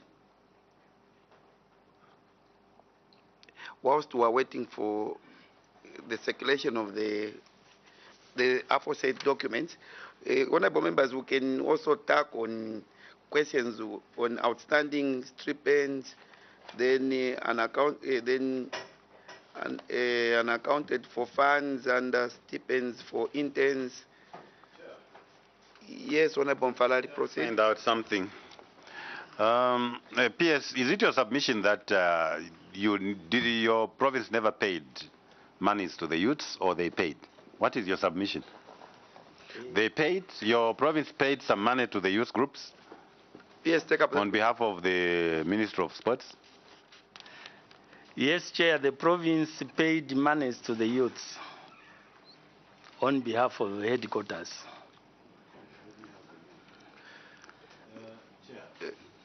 Switch off the mic. Honorable Mfarari? Find out something from Director of Finance. You were the people paying these monies. So on paying monies, you never scrutinized what you are paying. You just had to unleash, you just release money like that to the people, just because the list has come from Lusaka and you are the one to account for the money like you are doing now. So you are never checking. No one verified, say, what are we paying for? So you paid and people went. Now you come back together with the youth development officer telling us now that, look, we now have had even to write. Why should you even think, where is that man? He's circulating the paperwork. No, we are not even interested. Let him sit there. You, the coordinator here, and the director of finance, plus him who is now saying they were writing back to the headquarters, why didn't you do a thorough check on the list that you are being given before the payment was made to these people? Why didn't you do that? Because the people that are involved here is director of finance, coordinator himself, and the same senior youth development officer. These are the people who are paying. And this money was sitting in Chinsali, in Muchinga province. So why were you paying without due diligence on those documentations? Director of Finance, you are very much aware of what you're supposed to pay and what you're not supposed to pay. So before you make any payment, you are supposed to know, does this meet the requirements as stipulated in the same guidelines? Why were you paying when you knew someone was 47? Then you go around and start coming back and say, we wrote back to them. Why? I submit, Chair. PS, take up those questions, because I don't think you have responded to Honorable Mukumbi's questions. Through the mic, please. Speak through the mic. Allow me, Chair, maybe to request Honorable Mukumbi to maybe give the question again. I may have forgotten the actual question. Honorable Mukumbi, PS, switch off the mic, please. Thank you, Chair. I think Honorable Amunyima attempted, and at the same time, Honorable Mfarari has also asked a similar question. It's the same question. When paying these people, did you take time to scrutinize who you were paying? It's as simple as that, yes or no. If this was coming from headquarters, maybe they pushed in some numbers of overage people who are not youths. We have somebody from headquarters. They can respond to that. Because the query here is over age. Engagement of interns above the age of 35. And there are 10 of them. You've clarified on 2. And they are saying the 10, yes, we do regret that these were paid. So did you scrutinize at the time of payment to say, no, we can't pay this. They are overage? Or there was pressure from somewhere, headquarters, to say, no, just pay even if they are old. So that we understand. Close this matter and move on. PS, you speak through the mic, Honorable Mfarari. Yes, Chair, the moment you... Okay, we have asked so many questions to these people. And we have 3 people that were directly involved. The PS, he's new, relatively new. But the people that were involved are here. So give them a chance to speak. Let them say to why they paid. Because that's why this question keeps on revolving. Let these 3 answer. PS, of course, youth coordinator, where is the youth coordinator? And then director of finance, of course, through the PS. Can you share those questions and respond appropriately? Thank you, Chair. Let me call the Director of Finance to respond to the question relating to paying of the youths that were overage and why maybe scrutiny was not made before payment. Director of Finance. Thank you, Chair. I think we accept the gap that was there. I think the problem we had, we relied so much on the national youth. And those are the people who are the committee. They were doing the due diligence, the selection, and everything. So we accept there was a gap. And I think in future, we'll look into that the gap is closed. I submit. Director of Finance, you are not conversant of the guidelines at the time of payment? Were you not conversant of the guideline? And if you were conversant, the member, that's the question the members are asking. Why did you go ahead to pay? Can you take up that question? Can you respond to that question? If you are not conversant, can you expressly state to this committee that you are not conversant? Thank you, Chair. I think the guidelines were read, and I just accept that there was a gap, definitely. Because I think the way now things have been done, because this thing has been decentralized, so the province now has its own committee in terms of scrutinizing the applicants and everything. Now we are we have owned the program itself.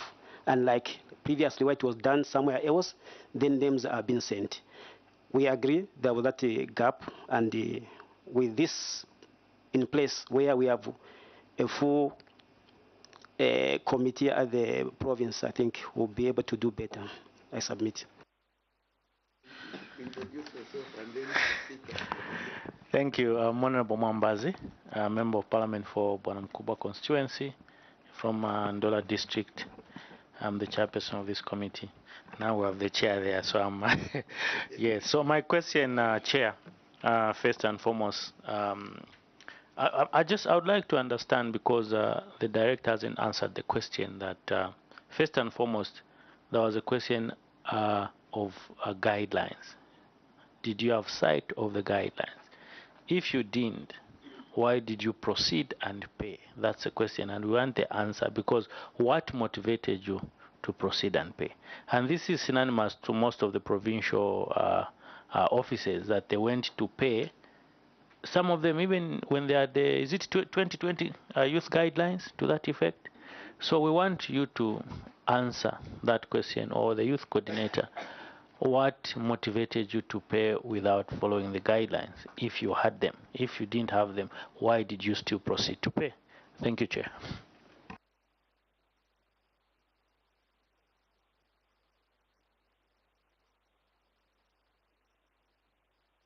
Sorry.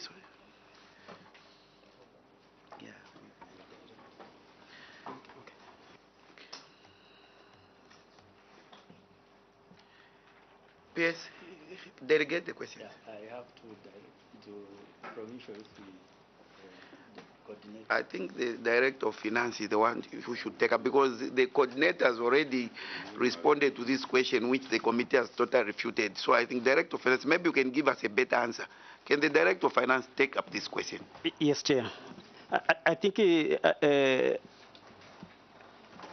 I stand on the same explanation I gave, Chair. I think, like I said, it was done at the due diligence, the selections, the scrutiny was done at the National Youth.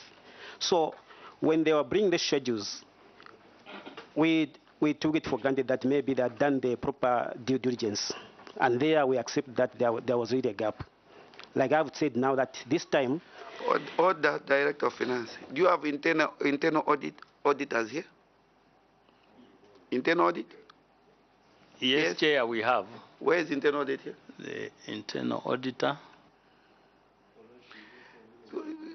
Quick one, maybe, Chair, we have somebody who sat at the ministry at the time they were.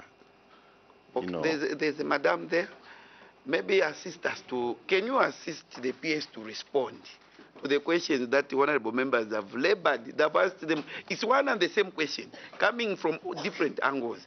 Can you respond? First of all, they want to know, were you conversant with the guideline? If you are conversant, why did you go ahead to pay when you knew that, first of all, the loans needed to be insured?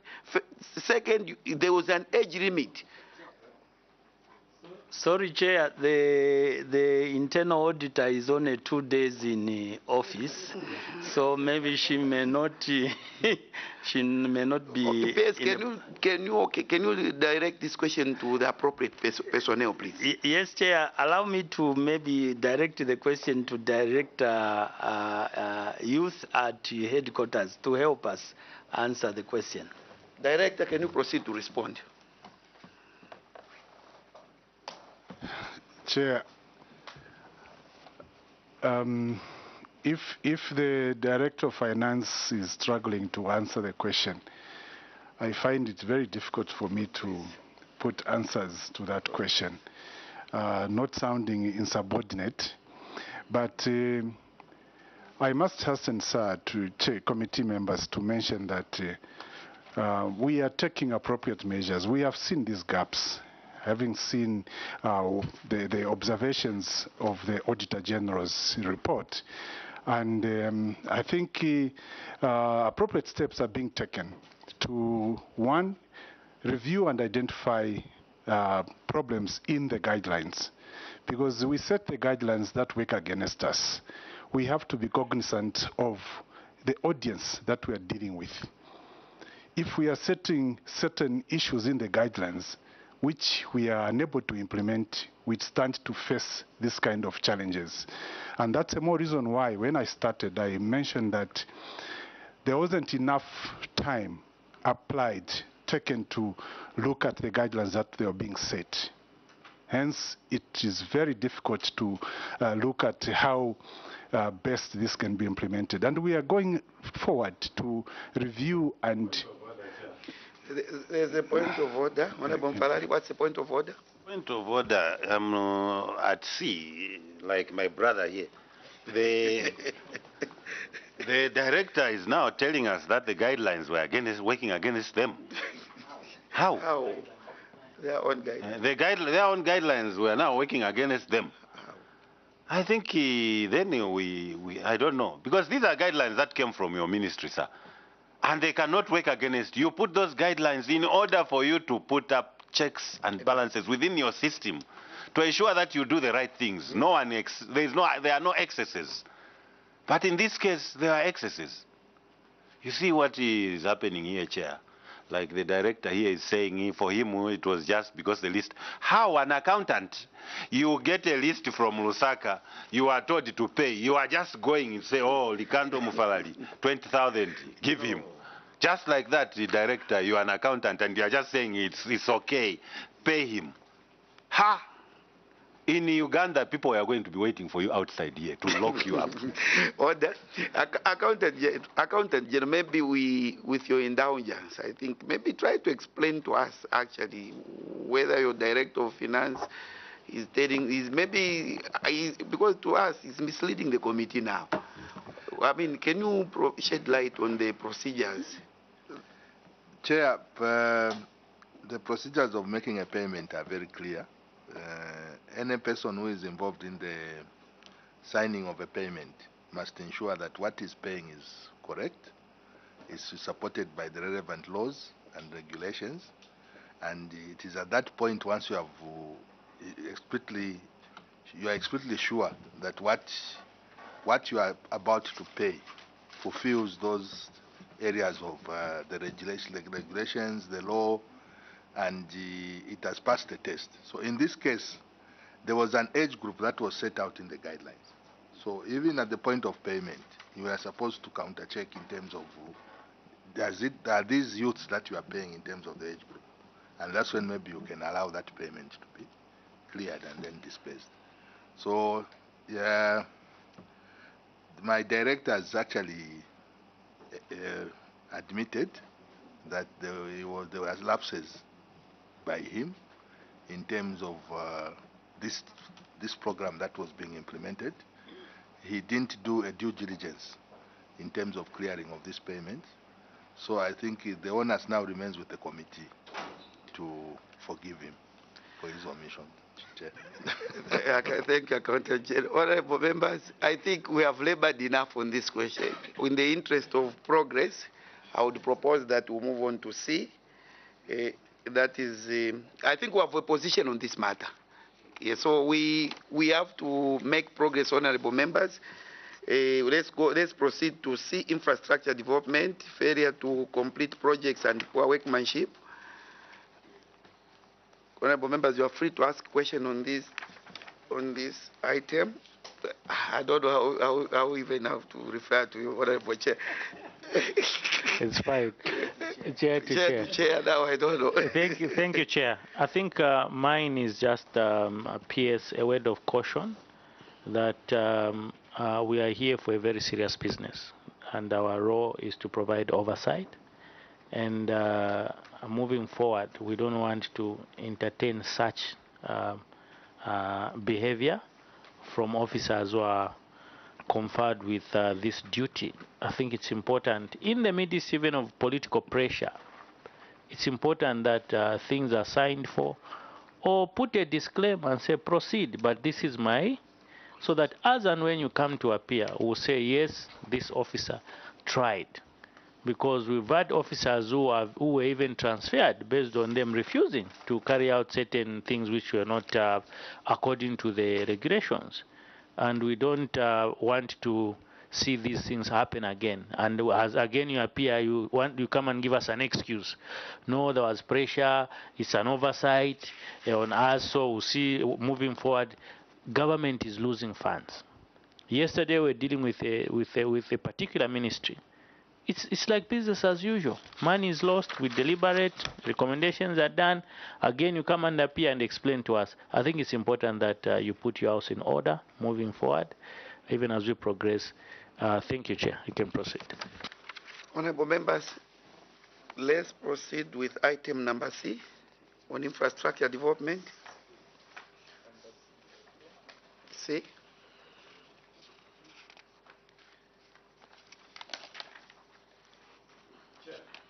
Honorable Mfalari.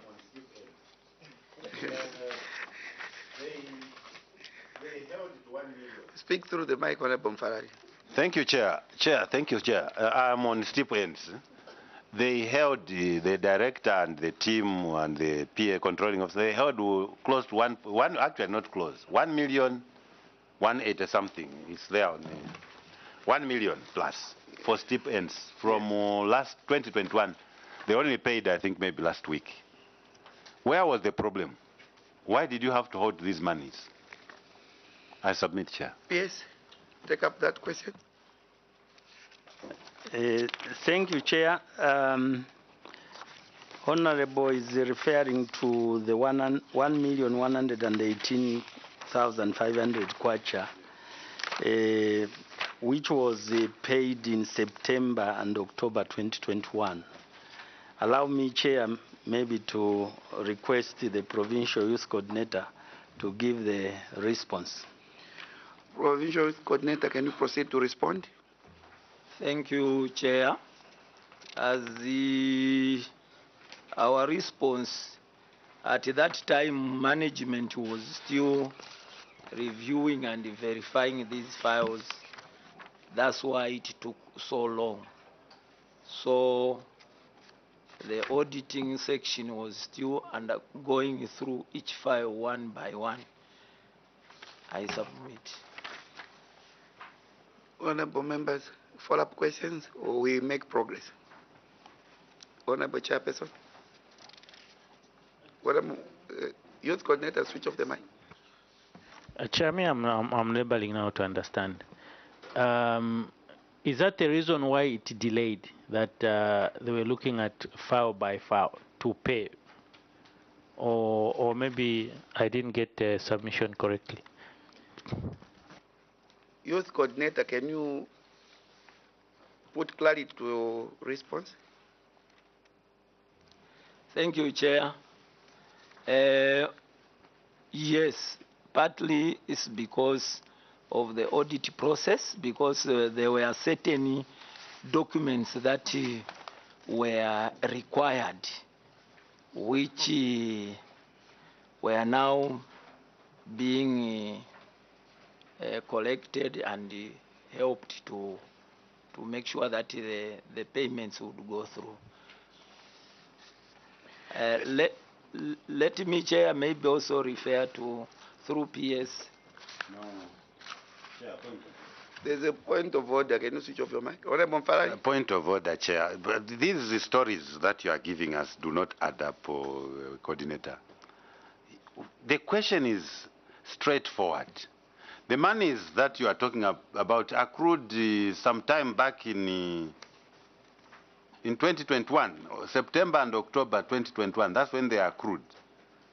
And on top of that, even after the audit, 86 interns are missing. Monies amounting to 1,312,000 monies meant for 86 interns are missing. And those accounts, those monies are not, those funds are not accounted for and were not available for audit. So these are the stories that I'm talking about. I'm saying these are mere stories. How can 86 interns disappear just like that? Or the details for the same 86 and 1,312,000 just goes like that. So the whole story is not adding up here. Can they explain how they were paying or these monies just disappeared? Director Finance, how did this money just disappear? And then this whole delay, you are even now telling us that, okay, now we have paid. Without any evidence to show that you have paid. There is no attachment, no appendix which is showing that you have literally paid. Because you're just saying, we have paid. PS, take up that question. And maybe before we could do that, Honorable members. Yes, maybe the coordinator should bring us to speed, Chair. Because if I look at the provincial admin in Mchinga, how many files are they able to process a day? Because I don't think this reasoning or the submission is making is, for me, is valid. Just to also support what Honorable Mparari is saying. Because it can't take you this long before you process these 86 files, even if audit is that slow. Then how long does it take you to process a payment as a provincial admin? If you said because of auditing, one file maybe you take a week, or what kind of work ethics are those? PS, maybe just elaborate on that. Thank you. PS, take up those two questions. Thank you, Chair. According to our work standards, in our charter of service provision, I think the files are supposed to be in each office on a maximum of 2 days. So I'm sure maybe the reason that we may have provided in the response, as the Honorable Chair has observed, may not very much suffice. Maybe I would request the provincial coordinator maybe to provide more information on that question. Director of Finance, not provincial coordinator. The Director of Finance. Thank you, Chair. I think to start with, like the youth coordinator said, definitely the monies were not coming on time. That's a fact. But nevertheless, if a payment is to start, it's supposed to be by the user department, then it's done to the PS, then it comes to us. But in this case also, like he has put across, is that auditors also are going through. I submit. Honorable members, follow-up questions? Director Finance, how can you are not even speaking the same language? The coordinator said you are going through files. You are saying actually it's because of some delay of monies coming. Which one is true here? Your coordinator is saying you are going through files so that you could pay. You are saying money is delayed. Which one is which? Honorable members. Thank you. And also just, why didn't you provide this information, which now you are saying is available for audit verification, as and when the auditors were on your site? There is that period which is usually given by Office of the Auditor General. Why didn't you provide this? Didn't you provide this information to that effect? So that if you did provide this information, we're not going to be sitting here. This issue was going to be cleared by Auditor General, but now you want us to send Auditor General again to come and do verification of the documents which were within your premises. Why didn't you provide the document, PS? Thank you, Chair. PS, before you take up those questions, we are not auditors. This committee is comprised of honorable members who are just providing an oversight to the executive. We are not auditors. There was a time frame. Why didn't you make this documentation available as the members have already alluded to? Is it that you are not serious as a team or what? Can you take up those questions? Thank you, Chair. Chair, Office of Permanent Secretary is like a jack of all trades and I may not know everything. I may not be a master to everything, but I have a team around that I've come with that are specialists to help me to answer some of those questions that I may not fully understand. And that's why I've come with the provincial youth coordinator who is directly involved, and perhaps the director of finance. Allow me, Chair, to refer the questions to the officers that I've traveled with. Officers, take up that question. Those two questions. Is it youth coordinator now? Thank you very much, Chair. Like I've alluded initially, that at the time when the monies had arrived and were supposed to pay, it so happened that the internal audit was also going through. After they finished, then the external audit also went through, and that delayed the payment, the time of paying, until when they had finished the process. Because if, for instance, if the number of staff under the audit is limited, you have to wait. If they have gone somewhere else to do the auditing, you have to wait until they come back again to come and carry on from where they have left. That's what I experienced, and we were going through, Chair. I submit. Honorable members, we have labored enough on this subject matter. I think in the interest of progress, let's proceed to C, where we have got this incomplete building or incomplete structure, where the done works are already failing prior to the handover. Honorable members, you are free to take up questions on C. Honorable Mkosa. Thank you. Controlling officer, are you able to enlighten this committee as to when the defect liability period is coming to an end relating to the construction of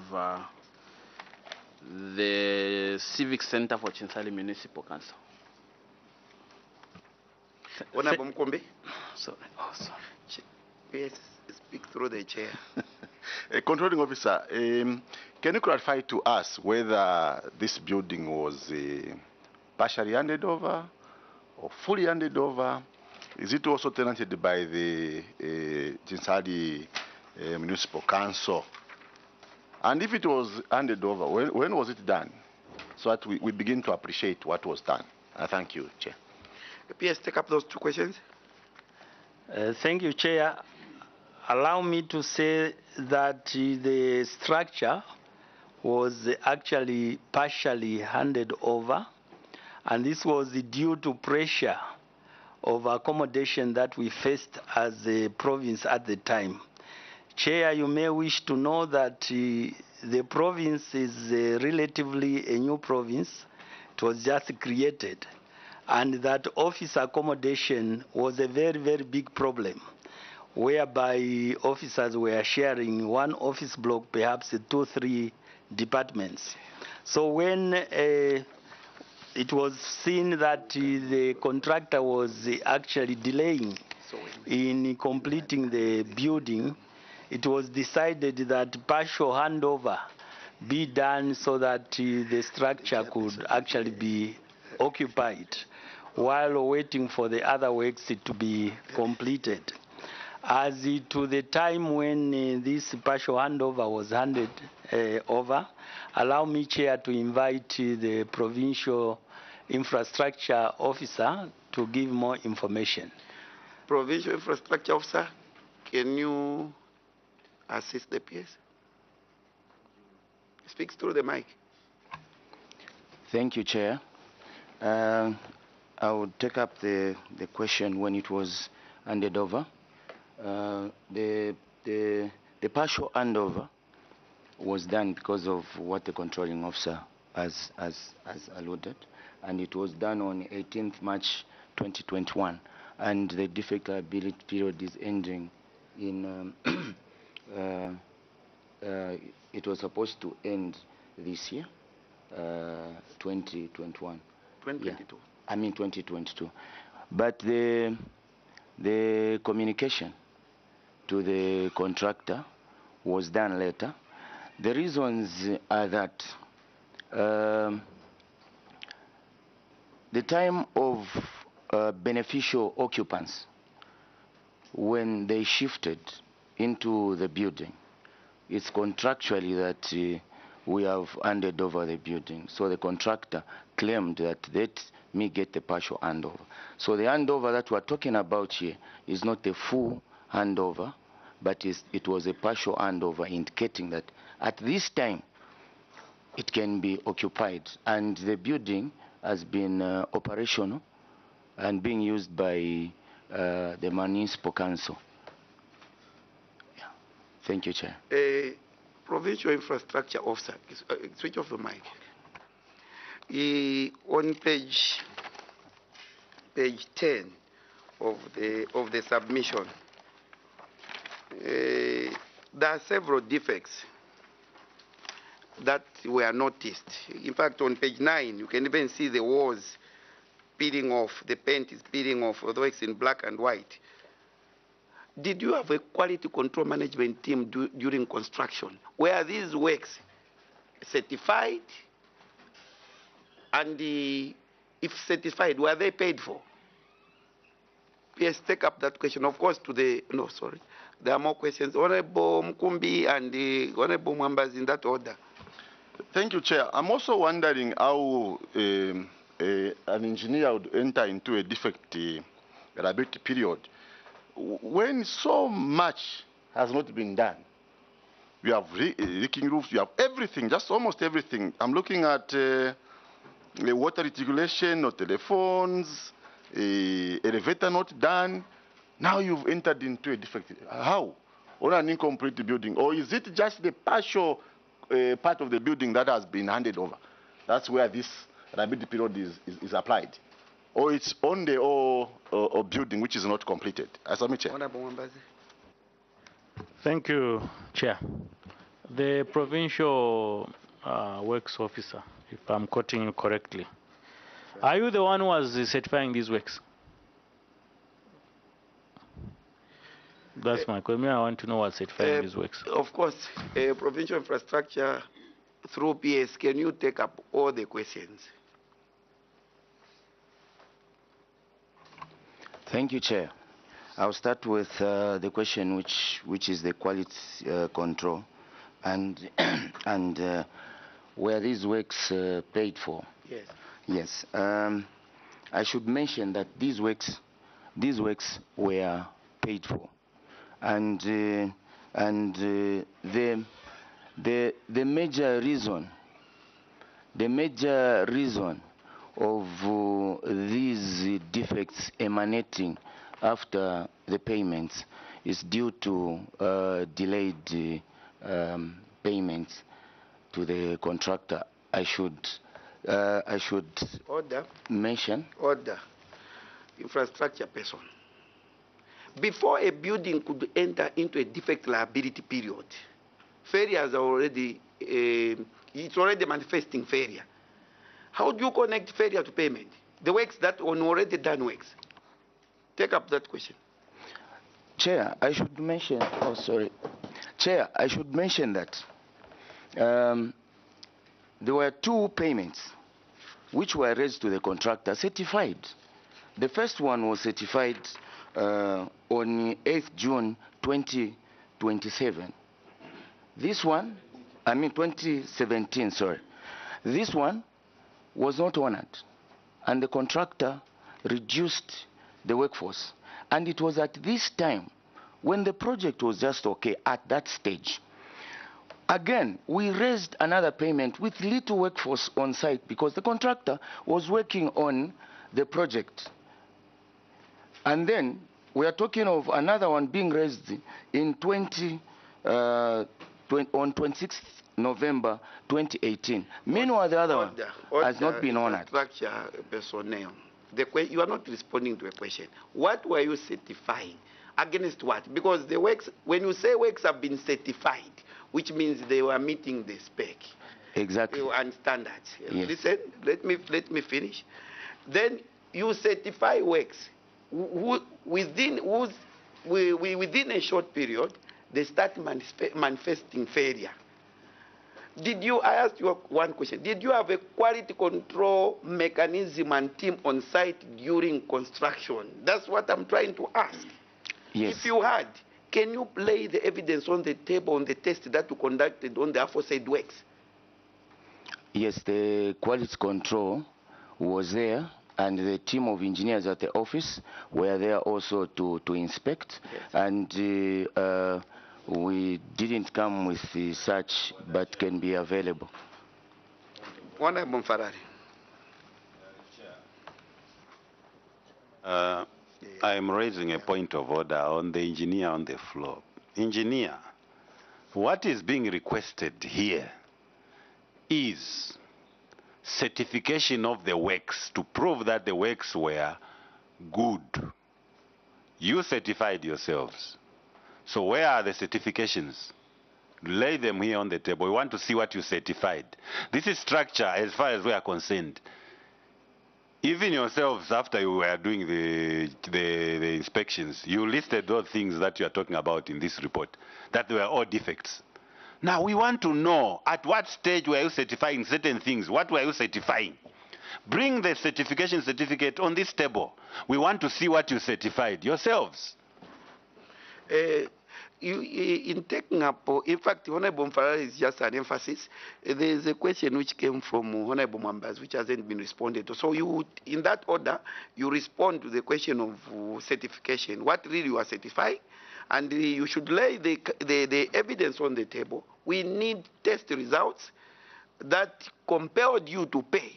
Because void of test results, in construction, you can't honor a payment. Because we have already seen your structure, already has started failing before even the defect durability period was over. So now, you methodically try and respond to all these questions that the honorable members have labored to ask you. Proceed. Quality control and the payments. On quality control, we have information on tests. We did some tests on concrete. We did also some tests on the blocks which were being used. And we are requesting for 2 minutes break. I think the PS would want to step out.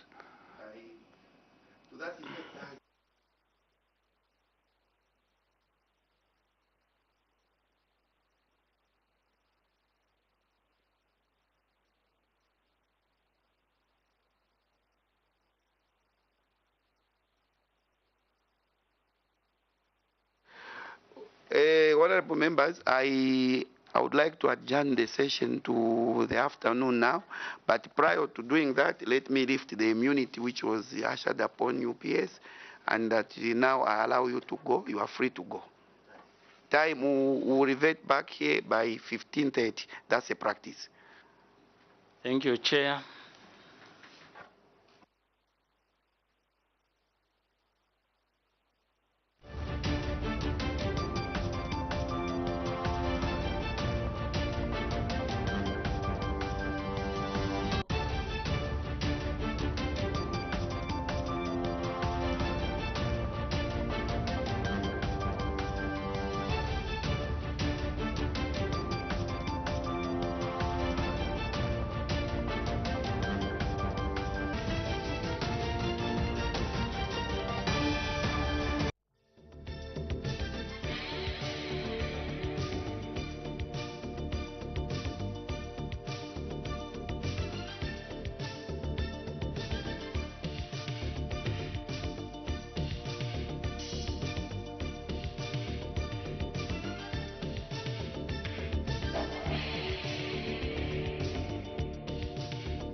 Waleli la maume wa mano inga kutema fefyo waba lesana nkwa kupela pantunga walombala suka papita fyo mweshi umo tuamona fe mwachinja mwataba ume bano baba mobene tabatema no mutima mushanga mashiwine fila yo mwalandire kari kashinifye mwasanga kuwa mitema mwaluba mutwe kona ifele lo tumfwe akasuba kawa mafeku mubidirira uli mumpepo alechishinka chali afya pantubu fili mwebule tenzeko tafifule fifwayo mutima iwe tafifula awe tafifule fifwayo mutima iwe tafifula awe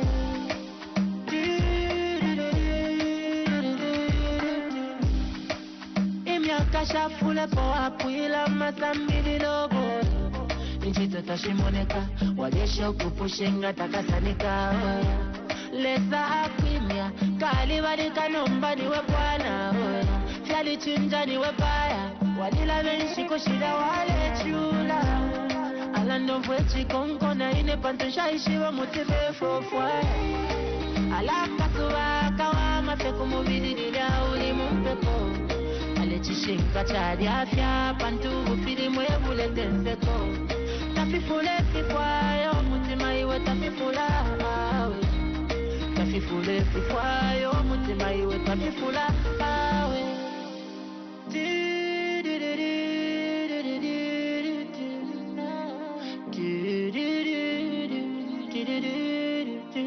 Mbembile mbeke leka mbembile mbeke Mbembile, leka mbembile, beke Alaka suwa kawa mafeku mumija Mpepu Shika chari afya Pantu fili mwebule tense Tafifule fifwayo mutima iwe tafifula awe Tafifule fifwayo mutima iwe tafifula awe Alaka suwa kawa mafeku mumija uli mumpepu Chadi afya pantu fili mwebule tenseko Tafifule fifwayo mutima iwe tafifula Tafifule fifwayo mutima iwe tafifula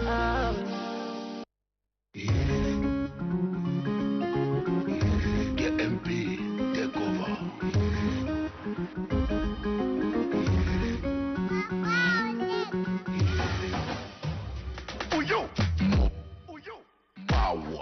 Watu wabolo samala sa mutima wanga na papata niwale Sinifuno ni kumusama kudala Ninaiwalako Nendo nina mawa kudala paja nishindino kwalala Watufuno ni samala sa mutima ya ina papata niwaleko Nikakumbuka kudala Shilinga mwaleleko Nina mawa kudala paja nishindino pwalala Hey, hey, hey Ndeka nikakote singane Univutiza mutima beta nikakote singane Mutima wale kalipapa noma wali dalala Awe mwani naririra sana Ululwini na kutemwa sana Natire na musanga Ndiye wamenezofuna Nafaka mona vuzi Mutima wanga kumutu na kumindo Dating, mutima wezo kupyone wabelingi Can you imagine Tenendo fene bati busy begging Niringi Something just like a fufu vefe Ni hapa iwe Funoni pwete Nieve ya kwezane kumbuse wakare Uvangarawe Ungerereko Ugoyo Ikaitwalita kujeri Lasulirege Ungaende Bega singo It is better Hey hey hey Bega nikakote singane Univutisa mutima Bega nikakote singane Mutima wale kalipapa Noma wali dalala